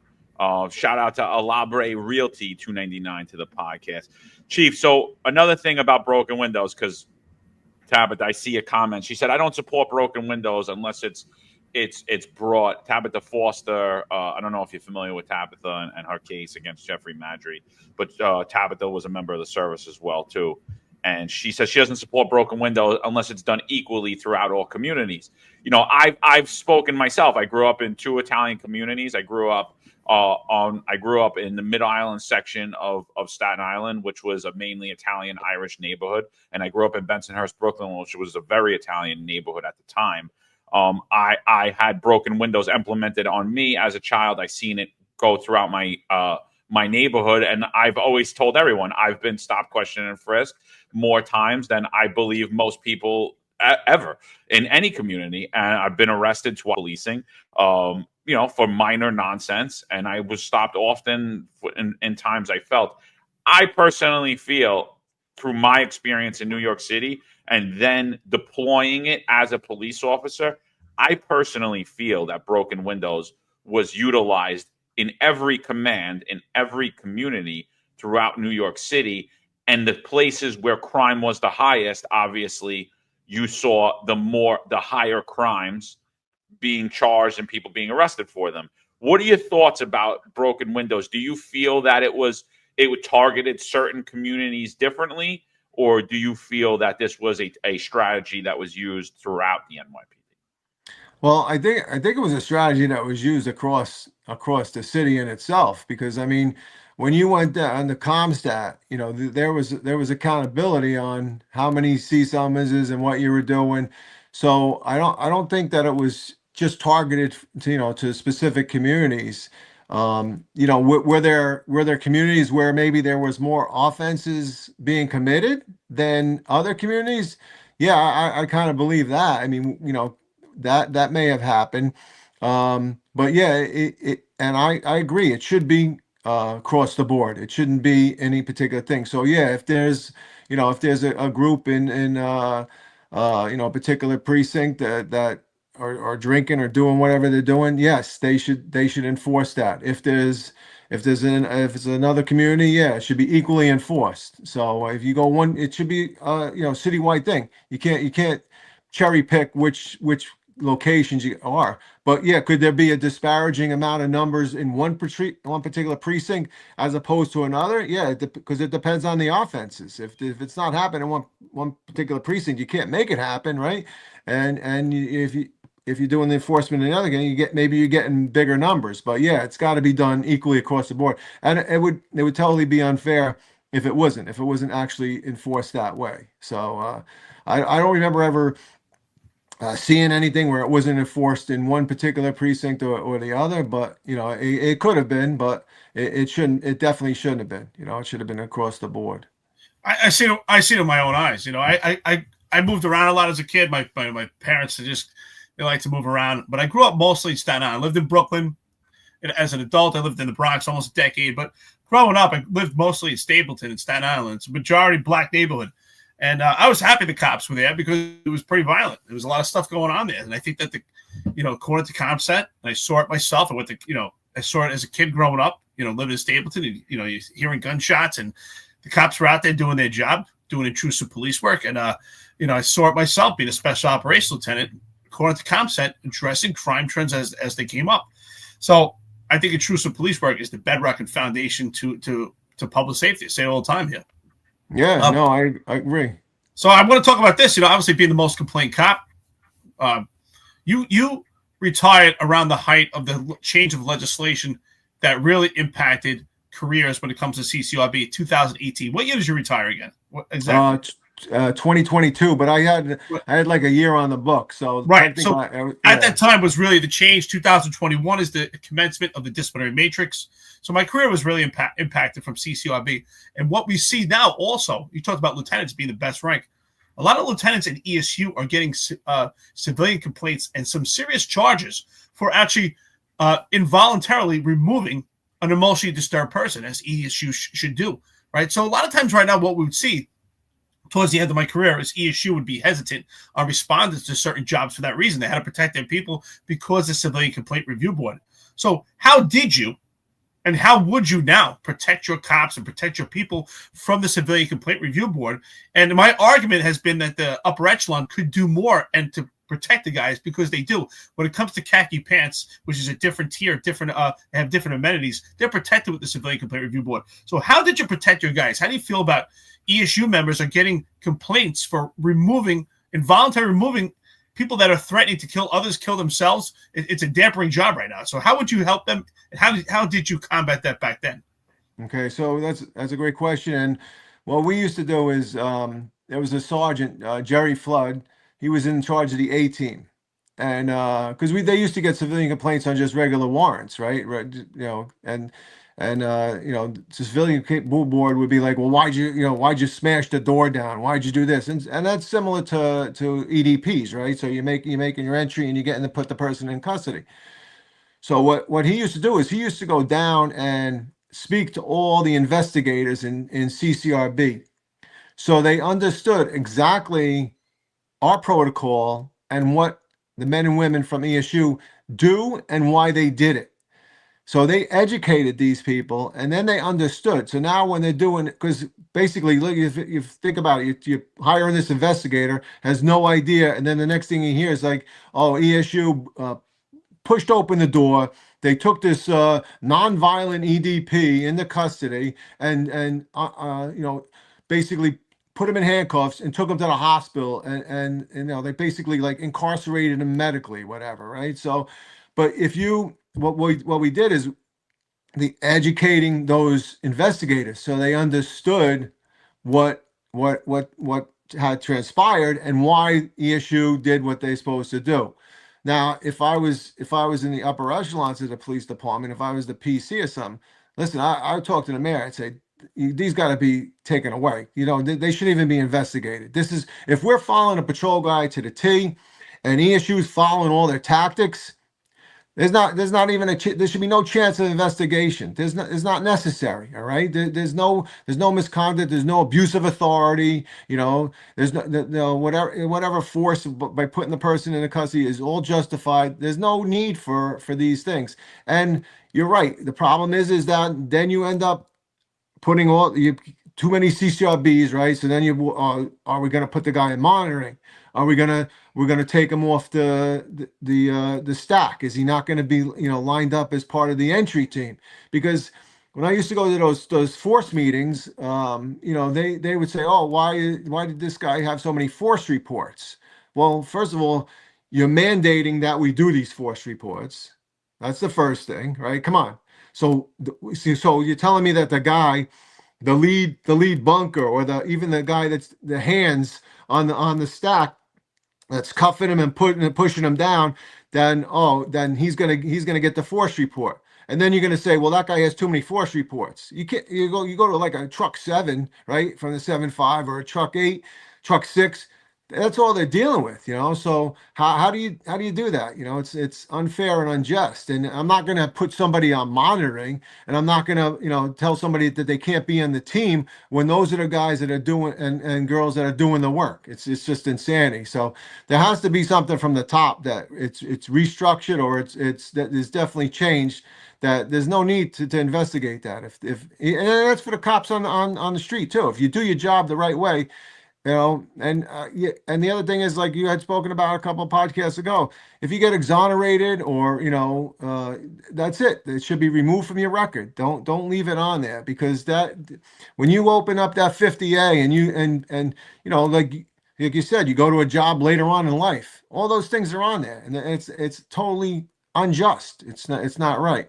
So that's how I would do. I would do either educate the CCRB guys, make sure that the investigators know exactly what we do, and then if I would appeal to the upper echelons, that you gotta change this. This is not good. It's not conducive of the work that we do to punish the people that do the proper work. It doesn't make sense. It's 100%. That's exactly what's going on. They're literally attacking and demonizing the people who partake in the core mission, and they're like basically peppering up their record with a bunch of nonsense. And when you look backwards, you're like, oh, this looks horrible. But if you really know the ins and outs of it, you're like, oh, no, that they actually did absolutely nothing wrong, and everything was cleared and everything's fine. So honestly, that was the point of that. That was the point of doing this, and no one has yet to admit it. So, but we're seeing the effects of it now. I mean, Eric Dim, I think, is the clearest example of that. So shout out to Arbad 999 to the podcast. He says, good morning, Chief, lieutenants in chat. For Deputy Chief Lukach, in your opinion, who would be the best selection for police commissioner? And is there any turning things around? I just want to add to that too. When you ask, like, who would be the best police commissioner, I also would like to hear your opinion on the appointment of Jessica Tisch, and how you look at that. Okay. Well, hey, listen, I like Ron Leyson. I think he'd be a great police commissioner, but it's hard to say, because you want somebody, in my opinion, in the department, right? Somebody that's come up to the ranks, understand everything, and pick it. But hey, happy birthday, Eric. Hey, thank you. Yeah, I don't want to mention it, take it away, because you're doing such a great job, and I don't want to take it away. Enjoy day to memorialize your career. But yeah, 45 today. Thank you so much. Thanks, Bob. You don't look a day over 55, Eric. That's it. I got the hat on. I come with the grace. You Agent Doggy is, bro. So it should be milk and birthday cake then, really, right? Instead of coffee and donuts. Let's get you're right. Let's get cake and ice cream. So yeah, somebody. How much did you pay Isabel to put this up? It says, "Happy birthday, Lieutenant Dan. Isabel, I wish you all the best. You are my best boss." Yeah, see, wishes come true. That's what Eric was wishing for. But yeah, so I mean, I'm out of the department now, but somebody that's within the department that has the knowledge and understanding. I don't like outside guys are good, if they have the experience, but it's an animal of its own, so you got to know all the stuff within the department. So other than Ron Leyson, I can't give you a name, but I'm definitely pushing for him. So, Jessica Tisch, man. Oh, dude, I used to go to those the all-ins where they would bring all the executives to the police academy in Queens, and they'd have us, like, people would do lectures and stuff, and she would come up and do lectures about all the tech lectures, and about the new phones and everything else. And for some reason, they always put her on after lunch. And I was like, dude, it was like you had to stand up and pinch yourself because you were falling asleep. Even with that whiny voice, you were still dying. It was crazy. You got the bedtime story. Yeah, exactly. But I don't I don't see her knowledge. I don't see her her experience. You know, it's just how do you take leadership from somebody that, I mean, really, what's your law enforcement experience? Running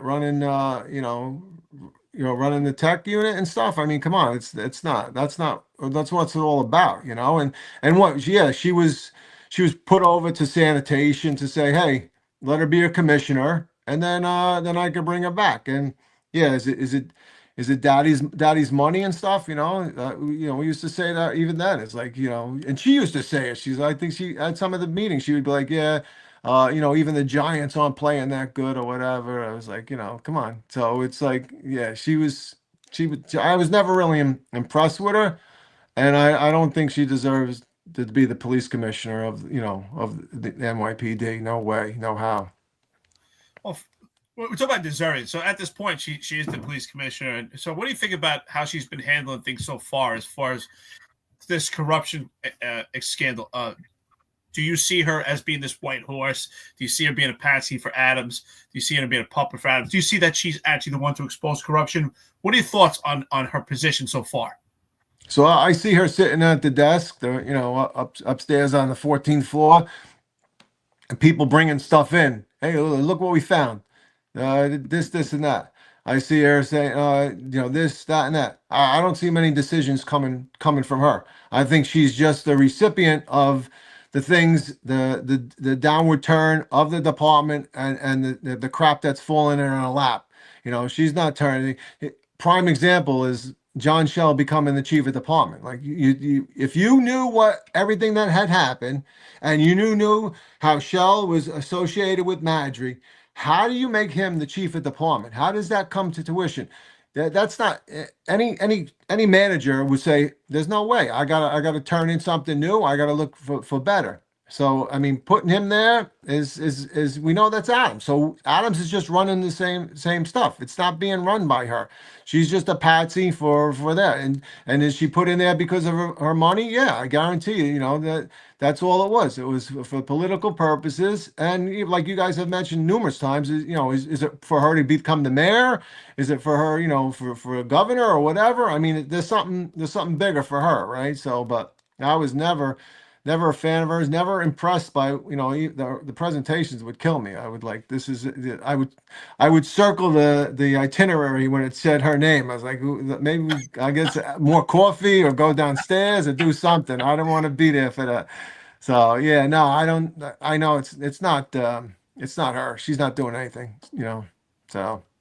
So, and you touched on it there. Like, we've seen numerous corruption scandals break out, and normally when people are eyed by the feds, they're swiftly modified, moved to other positions. It hasn't happened in this administration. I mean, because I think, almost the entirety of the upper echelon of the NYPD would be modified without a badge and a gun.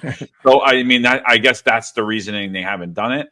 But what do you think about what you heard about the overtime scandal and, trading the sex for overtime? And obviously, listen, these are allegations. We don't know that they're true or not, but we do know one thing. There was an egregious amount of overtime being given out. Do you, like, you were a deputy chief in ESU. Do you feel that overtime could have been that excessive by any of your members without you knowing about it? No way. No how. This is the guys in ESU used to call me No Cash. Okay. And the whole time I've been saying your name wrong. This is the part I miss about the job. No cash. No cash. This is what would happen. So we had our overtime control was like this. So if you put an overtime slip in, you'd have to call the desk, which is down at Floyd Benefield, and get a log number. And once you got the log number, then payroll would enter it in and you'd get paid, right? So it was advantageous to get that log number and get it in. If you didn't get the log number, we'd have to, investigate why this slip came down with no log number. After payroll got that, then my ICO had a great assistant and put everything in a whole database. So every day I would get a printout of how much overtime everybody got through, over 400 guys in the unit. I would have a printout of what everybody did. And our cap at that time was 35. So anybody went over 35, I would tell them, okay, no more overtime. I'm stopping any detail overtime. So they used to do Torch and Hercules, and that's where they deployed in heavy weapons and go to iconic locations or down in the subway. So they would get no more Torch, they would get no more Hercules overtime, they would get no more detail overtime until the next month, and then if they went over the next month, then I would continue that. Then you cut them back on any type of operational, like, all right, let's say the guy's on a big job, all right, time to go home. It's, we'll backfill you with somebody else. So those overtime methods were always there. And yeah, did guys test it? Yeah, the guys, of course, that's the cops do, right? They test it, they see how far they can go. And when guys were retiring, if they weren't going to work that last month, let's say they were only going to work January, February, but they weren't going to March, yeah, then I would say, go ahead, go to the 105 for the quarter, because I know you're not going to be here for the quarter, so I'll work that out. So you worked with the guys, and they were all happy about it, and they followed the rules, and when I would cut somebody, then that's when I would get, oh, look, there's Chief No Cash again. He's back. He cut me off. So, but it worked. And then they also, the variance report would come down every 2 weeks on how much you could spend and how much your overage was. So I don't see, there's no way that they didn't know what was going on in that office or anywhere else on the job, that these people weren't getting the overtime. And like I said before, if they did know, they had a duty to report it and tell people, hey, this person's at. I guarantee you that it was, hey, don't touch this person. This is my girl. This is my guy. Don't touch them. Let them get as much overtime. I'll deal with it later on. I'm the chief of department, or I'm this, or I'm that. That's what it was. It was a complete oversight. It was not done, by mistake or anything else. It was done on purpose, that they let these people go over. And the problem is they got caught through the paper. And then you know what happens? What I always say, it's the typical thing that the white shirts do. They wash their hands of it. Not me. What, that person's got the overtime? I can't. They'll yell at them. I can't believe you got the overtime. And it's like, but you said I could get it. So that overtime control is there to protect your people too, right? So if they tell you can only have this much and spend that much, why would you not? So yeah, no, there's that was done intentionally. That was allowed, and it was unfair. Now the fact that there's somebody's doing it overtime at home, that's illegal. You're not supposed to. That's crazy. So, Well, that's the bottom line, right? We talk about it in the podcast. I think we give a fair assessment. We're saying, listen, despite the sexual scandal or anything else going on, these are all allegations. We believe people deserve due process. We believe they're innocent until proven guilty. But there's no doubt about it. There's no doubt about it. It's factual. It's evidence-based, because we all been there. We all know the data, and there's only so much that can be performed, that the overtime is just completely excessive and egregious. And we know there's numerous checks and balances in place. And you were one of those checks and balances, right? And I know Ron Leyson was my boss's boss, right? And he doesn't know it, but we would laugh sometimes, because when exactly what you talk about, the variance report would come out, we would laugh because we knew, the CEO was going to go up into Ron Leyson's office, and they got along great. But we knew when we'd laugh, he doesn't know it. We'd be outside the door sometimes laughing, because we knew there'd be a couple shouting matches, and because they were doing their job, right? There were checks and balances with this overtime. So the fact that this overtime was so excessive and performed at home just shows that there were so many people that are complicit and allowed this. And so that's why, at this point, the upper echelon is not being held accountable. Tanya Concili is the first deputy commissioner, along with the former chief of the department. They testified to New York City Council that they could perform bi-weekly meetings. So to me, to say you can't say you're oblivious and you're grossly incompetent, you have no idea what's going on. They completely turned the blind eye. So obviously, going through the ranks, you make it to deputy chief. Ron Leyson and I talk about this all the time, and he says, sometimes chiefs are compartmentalized. So For you being an ESU in special operations, did you feel that job was compartmentalized, that you were confined to that world? Did you know the politics, what was going on at One Police Plaza? How delved into it were you? Like what type of politics were you involved in this transition as you moved into the upper echelon? So the thing with becoming a deputy chief, right? So my boss, Chief Whedon, would go to the PC briefings. So when he wasn't available, then they would send me down there, and usually it was just information about the SRG anti-crime teams. They were bringing a lot of guns in, with their CO John Diadamo and stuff, doing really good police work. So we were able to talk about them. And then ESU deployment and helping with the crime reduction. But I would get a good view of everybody then around the table talking about this, that, and the other thing. And then they started talking about mandates and things like that, and even exemptions came up. They would be like, it became the most important thing.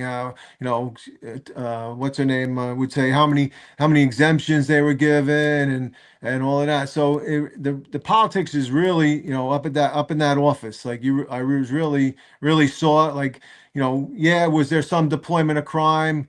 But then there was talk about different things like lawsuits and things like that. So I mean I played into it, but as soon as I left that office, I kind of went out of my head because was I now? I was just concentrating on stuff that's going on in ESU, SOD, our own little world. So it wasn't the politics didn't really play that much into what we did, because we were more of that response, but. But yeah, no, there was some definite politics in there, So Mize Holder was in there, telling us, I first met her when they started doing the re-engineering thing with Bratton. They picked me to be one of the guys doing the training, and I gave him like what I felt was really good recommendations, like really at at a range cycle do some sort of tactics training, or every month take a platoon out of service and bring them to Randall's Island or Floyd Bennett Field and let them use the TAC house. Give them some good tactical training, because it's going to save your life. Tactical training, your partner and tactics. But I think that kind of fell on the wayside, and then she moved up from there, so into equity and inclusion and stuff, and I wasn't really impressed with her either, but that was my own personal opinion. But yeah, the politics, it was heavy down there. I felt that I think O'Neill was pretty good. He played politics too. Shea was super political. Like I'll give you a quick story. He was coming in as the PC. So I'm on a barricaded job with a guy with a gun. The guy's live streaming his actions. He's in the bathtub with a gun, threatening to shoot himself. So all right, I mean I've been there. I'm there a while now in ESU and SOD. I know what I'm doing. He has one of his like cronies come up to me and say, the PC said you're not to make entry. I'm like, really? Like, no crap. What do you think? I'm gonna go in now? Come on, the guy's holding a gun. He's live streaming. It's just like this is how your administration's gonna be. Like, what, you don't want it to look bad because ESU went in and shot the guy, or the guy shot the ESU guys. It's like, that's where the politics really fell off the wayside when they started really micromanaging what we did on our level, because there was no need for it. We're not gonna embarrass anybody. They're all professional in ESU, SOD. So why would you even, like, you got to remind me that I'm not going to go in? I mean, and just from there, it was just a spiral downward, because I can remember him, saying, oh, this, de Blasio told me this, de Blasio said this. So I lost respect for him, but. Well, speaking of respect, before John goes, just want to say, shout out to you. Eddie Lutz says, worked with the chief when he arrived at ESU as a captain, always had our back. There's no doubt about it. First of all, you're interviewing really well. I think this interview is great. And, you're just a real likable guy. And I can tell that your men and women respected you and liked you. And I'll tell you why. Because you knew your nickname. The fact that you knew it means that That's means that right. they liked you. So shout out to our bad coffee and donuts, $9.99. Says happy birthday, MCC Eric Dim. No more coffee and donuts. Ensure and boosters for the elderly. All right. Great interview today. Thanks to the deputy chief. Yeah, Chief, you're doing a great job. Thank you. Come on, go ahead, brother. Just want to throw that in. Yeah, so all bad. Shout out to you, all bad. $9.99 to the podcast. He says, "Happy birthday, MCC Eric Dim. No more coffee and donuts, and Shore and boosters for the elderly. Great interview today. Thank you to the deputy chief." No, yeah. I mean, listen. I think it's important. We appreciate you coming on. I mean, because it's I think it shows it's not really it's really a consensus of many of the retired and active people on the job what's going on. It's we have a lot of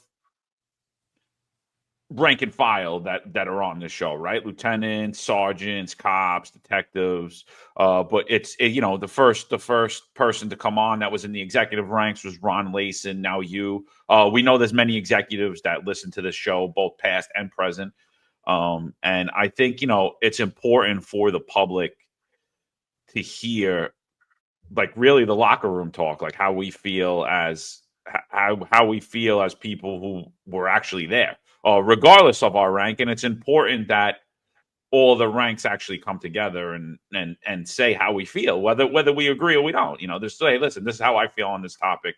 These are the issues. This is how I feel they are. And so we appreciate you for coming on and not being afraid to give your opinion.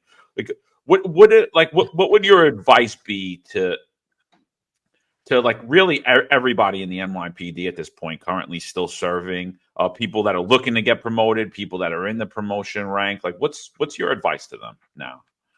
Yeah, so I would always say, if you're looking to get promoted, commit yourself to that particular rank. So if you want to be a sergeant, learn it, study it, and then do your best on the tests.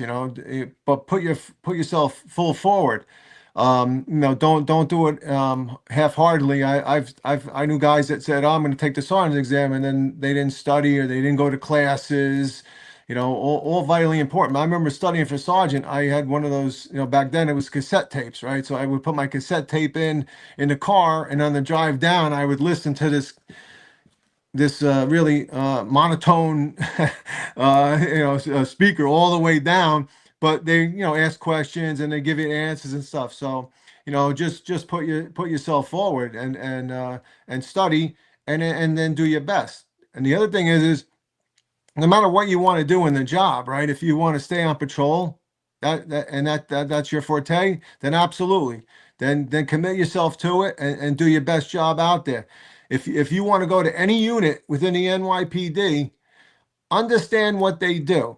So if you want to go to ESU, all right, learn tactics. And you'll be taught the right tactics, what ESU wants you to do, but go to become an EMT, become a scuba certified, get the points that you can prior to getting there, because that's going to help you in the interview. So that's going to give you points. I always, every interview I had with a guy that would come in and not have any skills or anything else, and we'd be like, well, what can you bring to the table? And they would be like, well, I'm a fast learner. Dude, we all could be fast learners. I don't need a fast learner. We need somebody that has skills and understanding.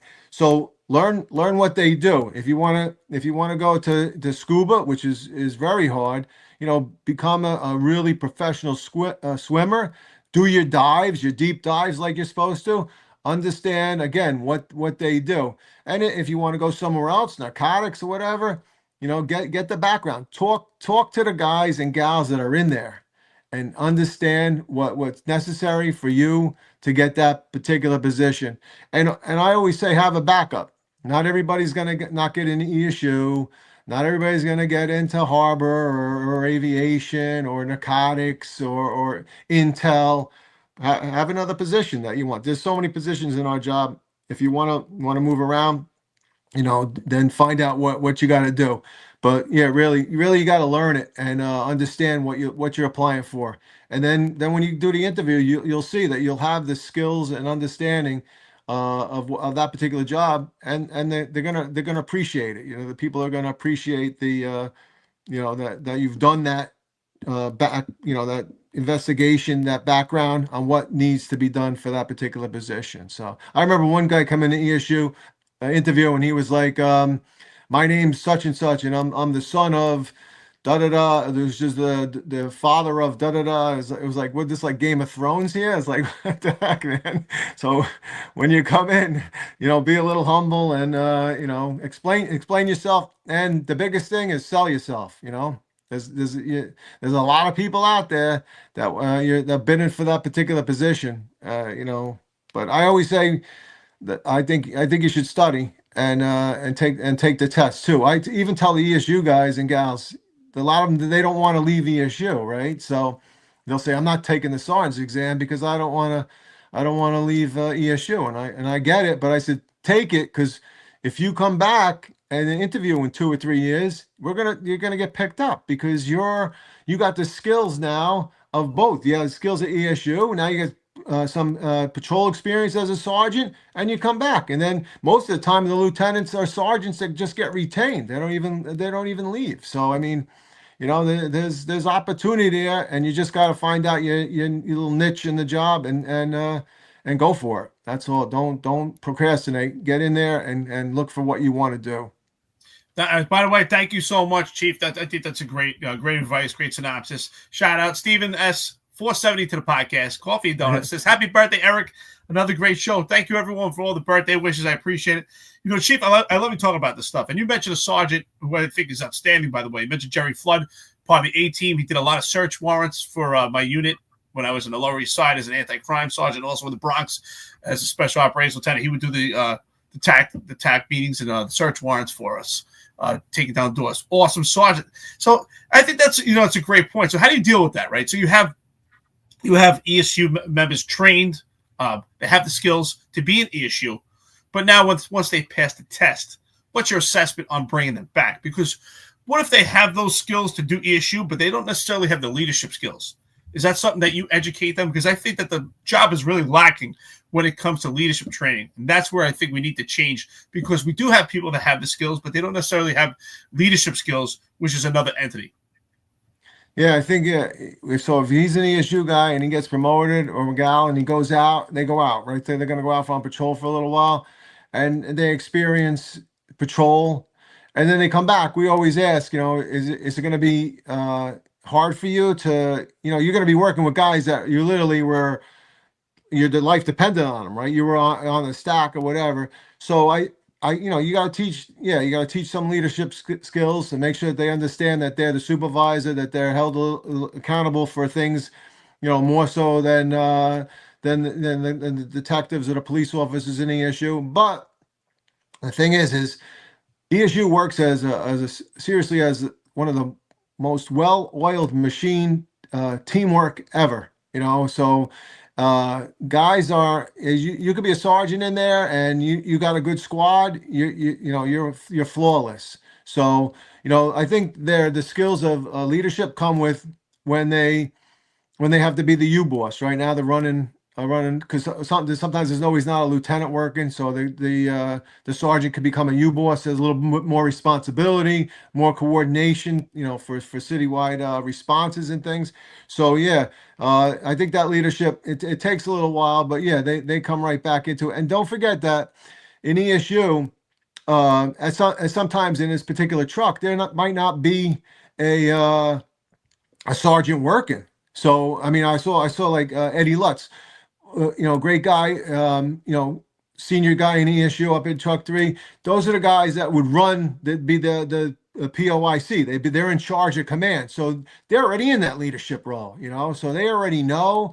And it's just a skill set that just keeps compounding on each other, where it's just a really well-oiled machine. So they really it's not hard to bring them back and know that they're going to do a great job, because they already did a great job.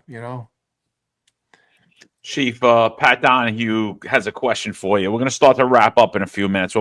We got you for 2 hours this morning. We'd love to have you back on. Maybe bring you back on with Ron too. We could do like a little town hall live.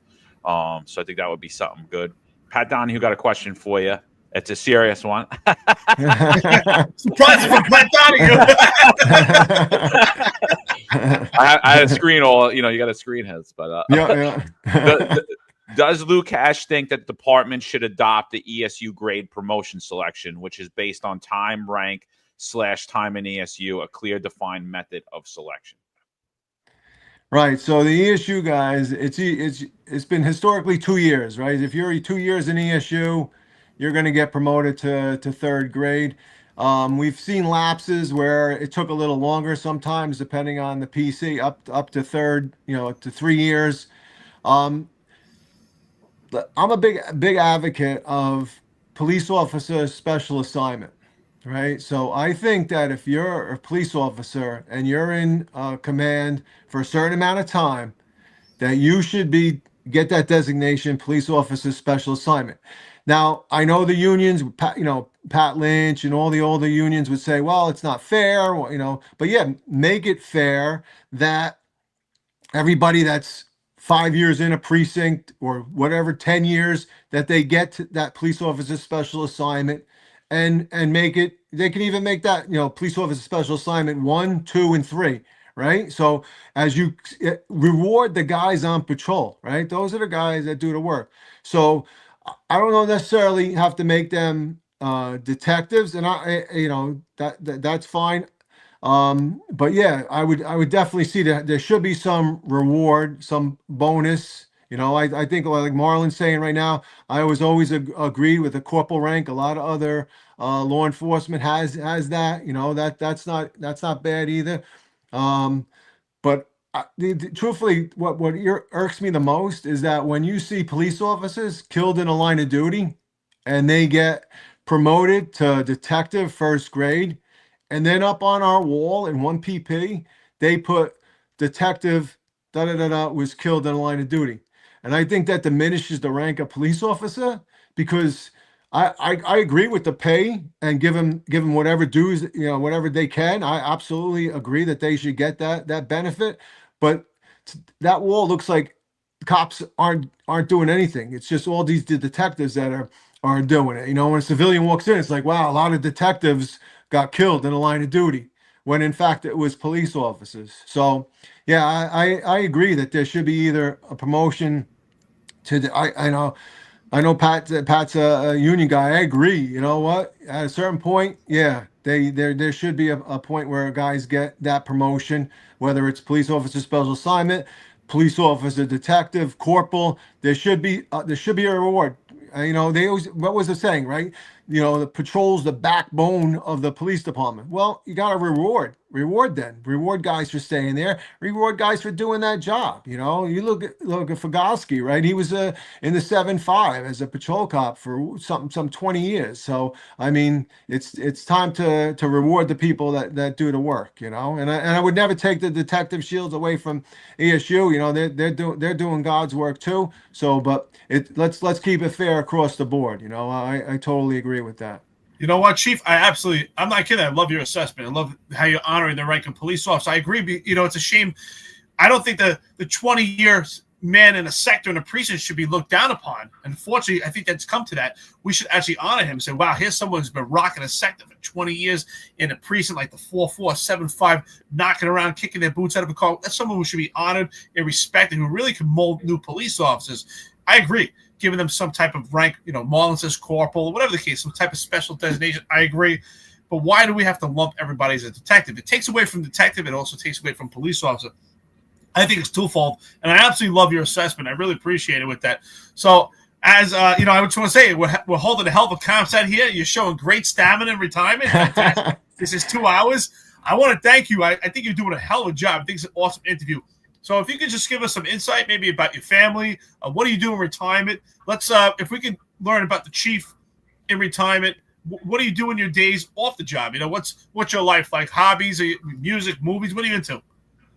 So my wife and I, we run every morning. We do our 3 miles. We're down here in Florida, enjoying those. Right now it's freezing cold weather, but normally we're enjoying the nice weather. when I first got out, I applied to a couple other jobs. I had, with my background and stuff, but I never heard anything, so I really didn't follow anything further. And I just kind of went back in that relaxed mode, kind of enjoying myself. I love the flexibility of retirement. We want to come back up to New York, visit the kids and stuff. We can do that. You want to go on a day at the beach, whatever. It's just it's really the freedom, because I think when you're on the job, you're always concerned about, what 5 weeks am I getting off? When do I got to go back? And when can I get off again or whatever? So it's just that open flexibility. So. Yeah, not doing much. I'm enjoying myself and my family and my wife. And luckily, my wife, she's kind of accepted me. It was a little hard in the beginning, She's like, "What? You're home again? You're home? Who are you? What are you doing here? Who is this Who, guy? who are you?" But she's accepted it, so yeah. So we're doing well. So Yeah. I hope your wife's standing there right now saying, "All right, yeah, you mentioned me. Thank God." exactly. He looks a little yeah. nervous. He looks like I think she's right there. So, Chief, it's a tradition. We've been asking every retired member of the service same 2 questions. The first question is: at the time you came on the job, would you do it again? Would you come back on being that young at the time you did? And then the followed by the next question, which is, if you were that young again when you came on, would you do it now?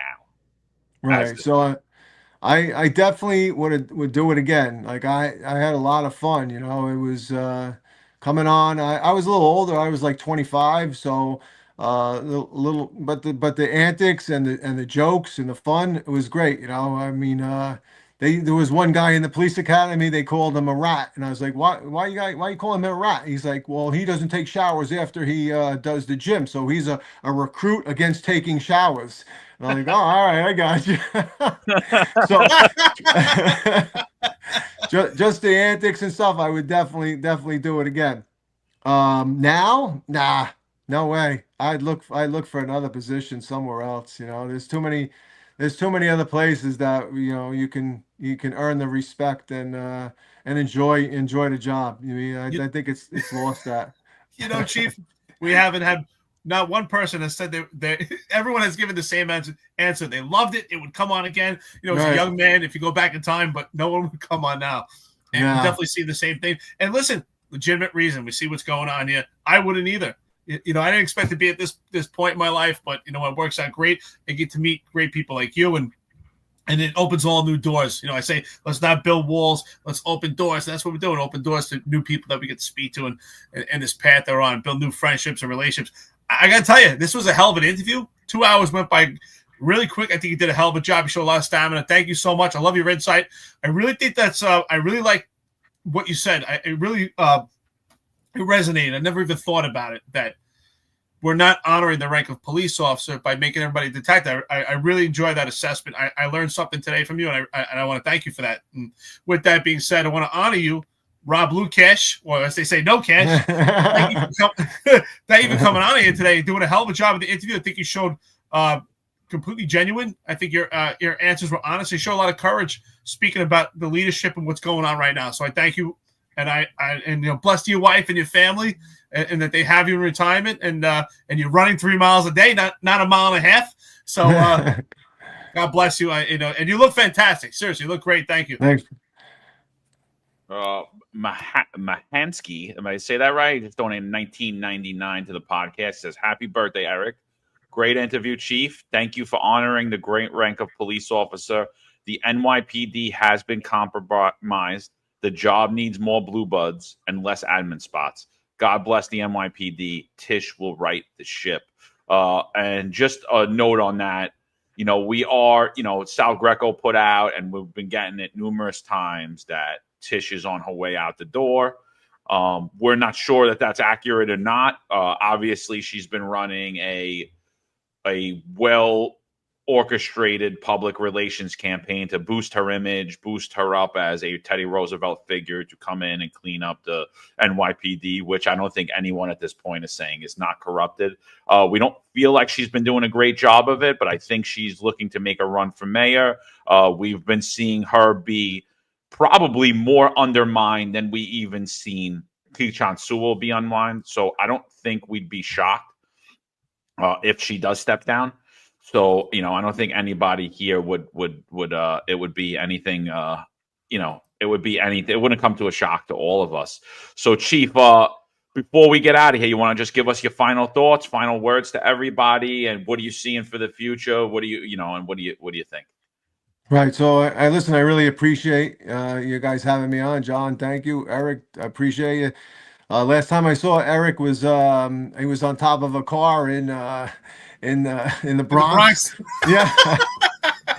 I almost got my head bashed in by some guy with a brick behind me. It was a detective, I think, from the 4-0 that stopped the guy from hitting the. And I was maced and everything. That was a terrible day, but I lost 15 vacation days. Yeah, you shouldn't have lost any. Like I said, thank God you were on top of that car because it was crazy. They were trying to pick up a wheelbarrow to throw it at the cops. Yeah, I think that, like on the other side of that wall, they were throwing bikes and stuff over. It was like sick. I know it was just bad day. But and I always joke around because Monahan. I was at that meeting when Monahan goes, "They will not get to the hub. We will stop them. I don't care what we have to do." And then everybody did it. And then the next thing you know, I got like I had a lawsuit too. I was like, they're suing me. I said, we did what we were supposed to do. We stopped them. And then they were mad at us for stopping them. It was insanity. But now listen, so Eric, also happy birthday. I appreciate what you guys do. So it's vitally important. And what you guys do is you're able to bring out the talk and the information that maybe only two partners talk to each other about, but you're able to bring it into a family of Finest Unfiltered. Everybody on the chat, gets to say stuff, gets to talk about it. And then I would hope that everybody that's there on the chat spreads this out across the department and lets everybody know that they should be on this podcast, watching and listening so that they understand the realm of what's going on in the department, because the department is secretive. They'll send you down a little memo like they did with that, with the immigrants or whatever, and they'll keep it blanketed but not understand it, not delve into it like you two guys do, and bring it to the point where everybody understands it. Vitally important what you guys do. I really, really appreciate it. I'm so happy that you had me on. I appreciate the everybody that's in the chat. I love the jokes, the people that, it's like the old precinct stuff where somebody throws something out and like, I'm like literally sitting there laughing. No, this is crazy what was said, but yeah, it's all good. The department, it needs change. I hope it gets the change that it needs to make it great again. It's not gonna be done by putting the same people with different hairdos and keep going back in. It's not gonna work. So that's it. Don't change. That's a good way to put it. I like it. I like different hairdos. So I hope it changes for the better. We all have a vested interest in it, right? It's a job that we loved. We don't want to go to see it to go to crap. So yeah, you could say, oh, you don't live in the city, you don't live here, you don't live there, but you know what? We care. We care about the guys and gals that are working right now. We care about everything they do. Every time I hear somebody gets shot at or something, somebody's texting me or letting me know. And our heart, believe me, you could be retired, but our heart and soul is still with every one of you on patrol. And we hope it gets better for each and every one of you. And, for John, Marlon and Sal, I support you 100%. I hope you get your job back. You need petitions signed, you need something done, let us know, because we're still family and we do care about you. Believe me, we do. So that's what I got. Again, I appreciate you guys have me. Would love to be back on again. Good to be reunited with Ron and everybody. So yeah, it was a great day. I really had a great time. I really appreciate you. I want to thank you for coming on here. First of all, you interviewed really well. Some great insight and most importantly, you were honest. And I think you showed a lot of courage coming on here and talking about your career over 2 hours and your assessment.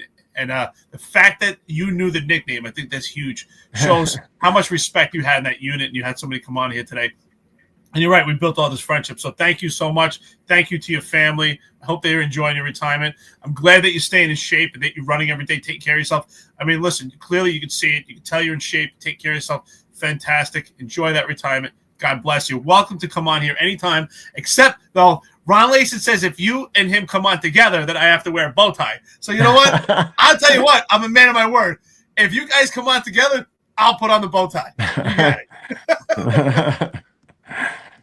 All right, guys. All right, listen, that was it. Finance Unfiltered. We'll be back at you Monday morning, live 8:05. Appreciate everybody for joining. We had about 1,200 people on here with us the whole time. And if you guys want to follow the good chief, I have his social media links below to contact him. And it was a great show. So, ladies and gentlemen, the great and powerful Rob Lukach.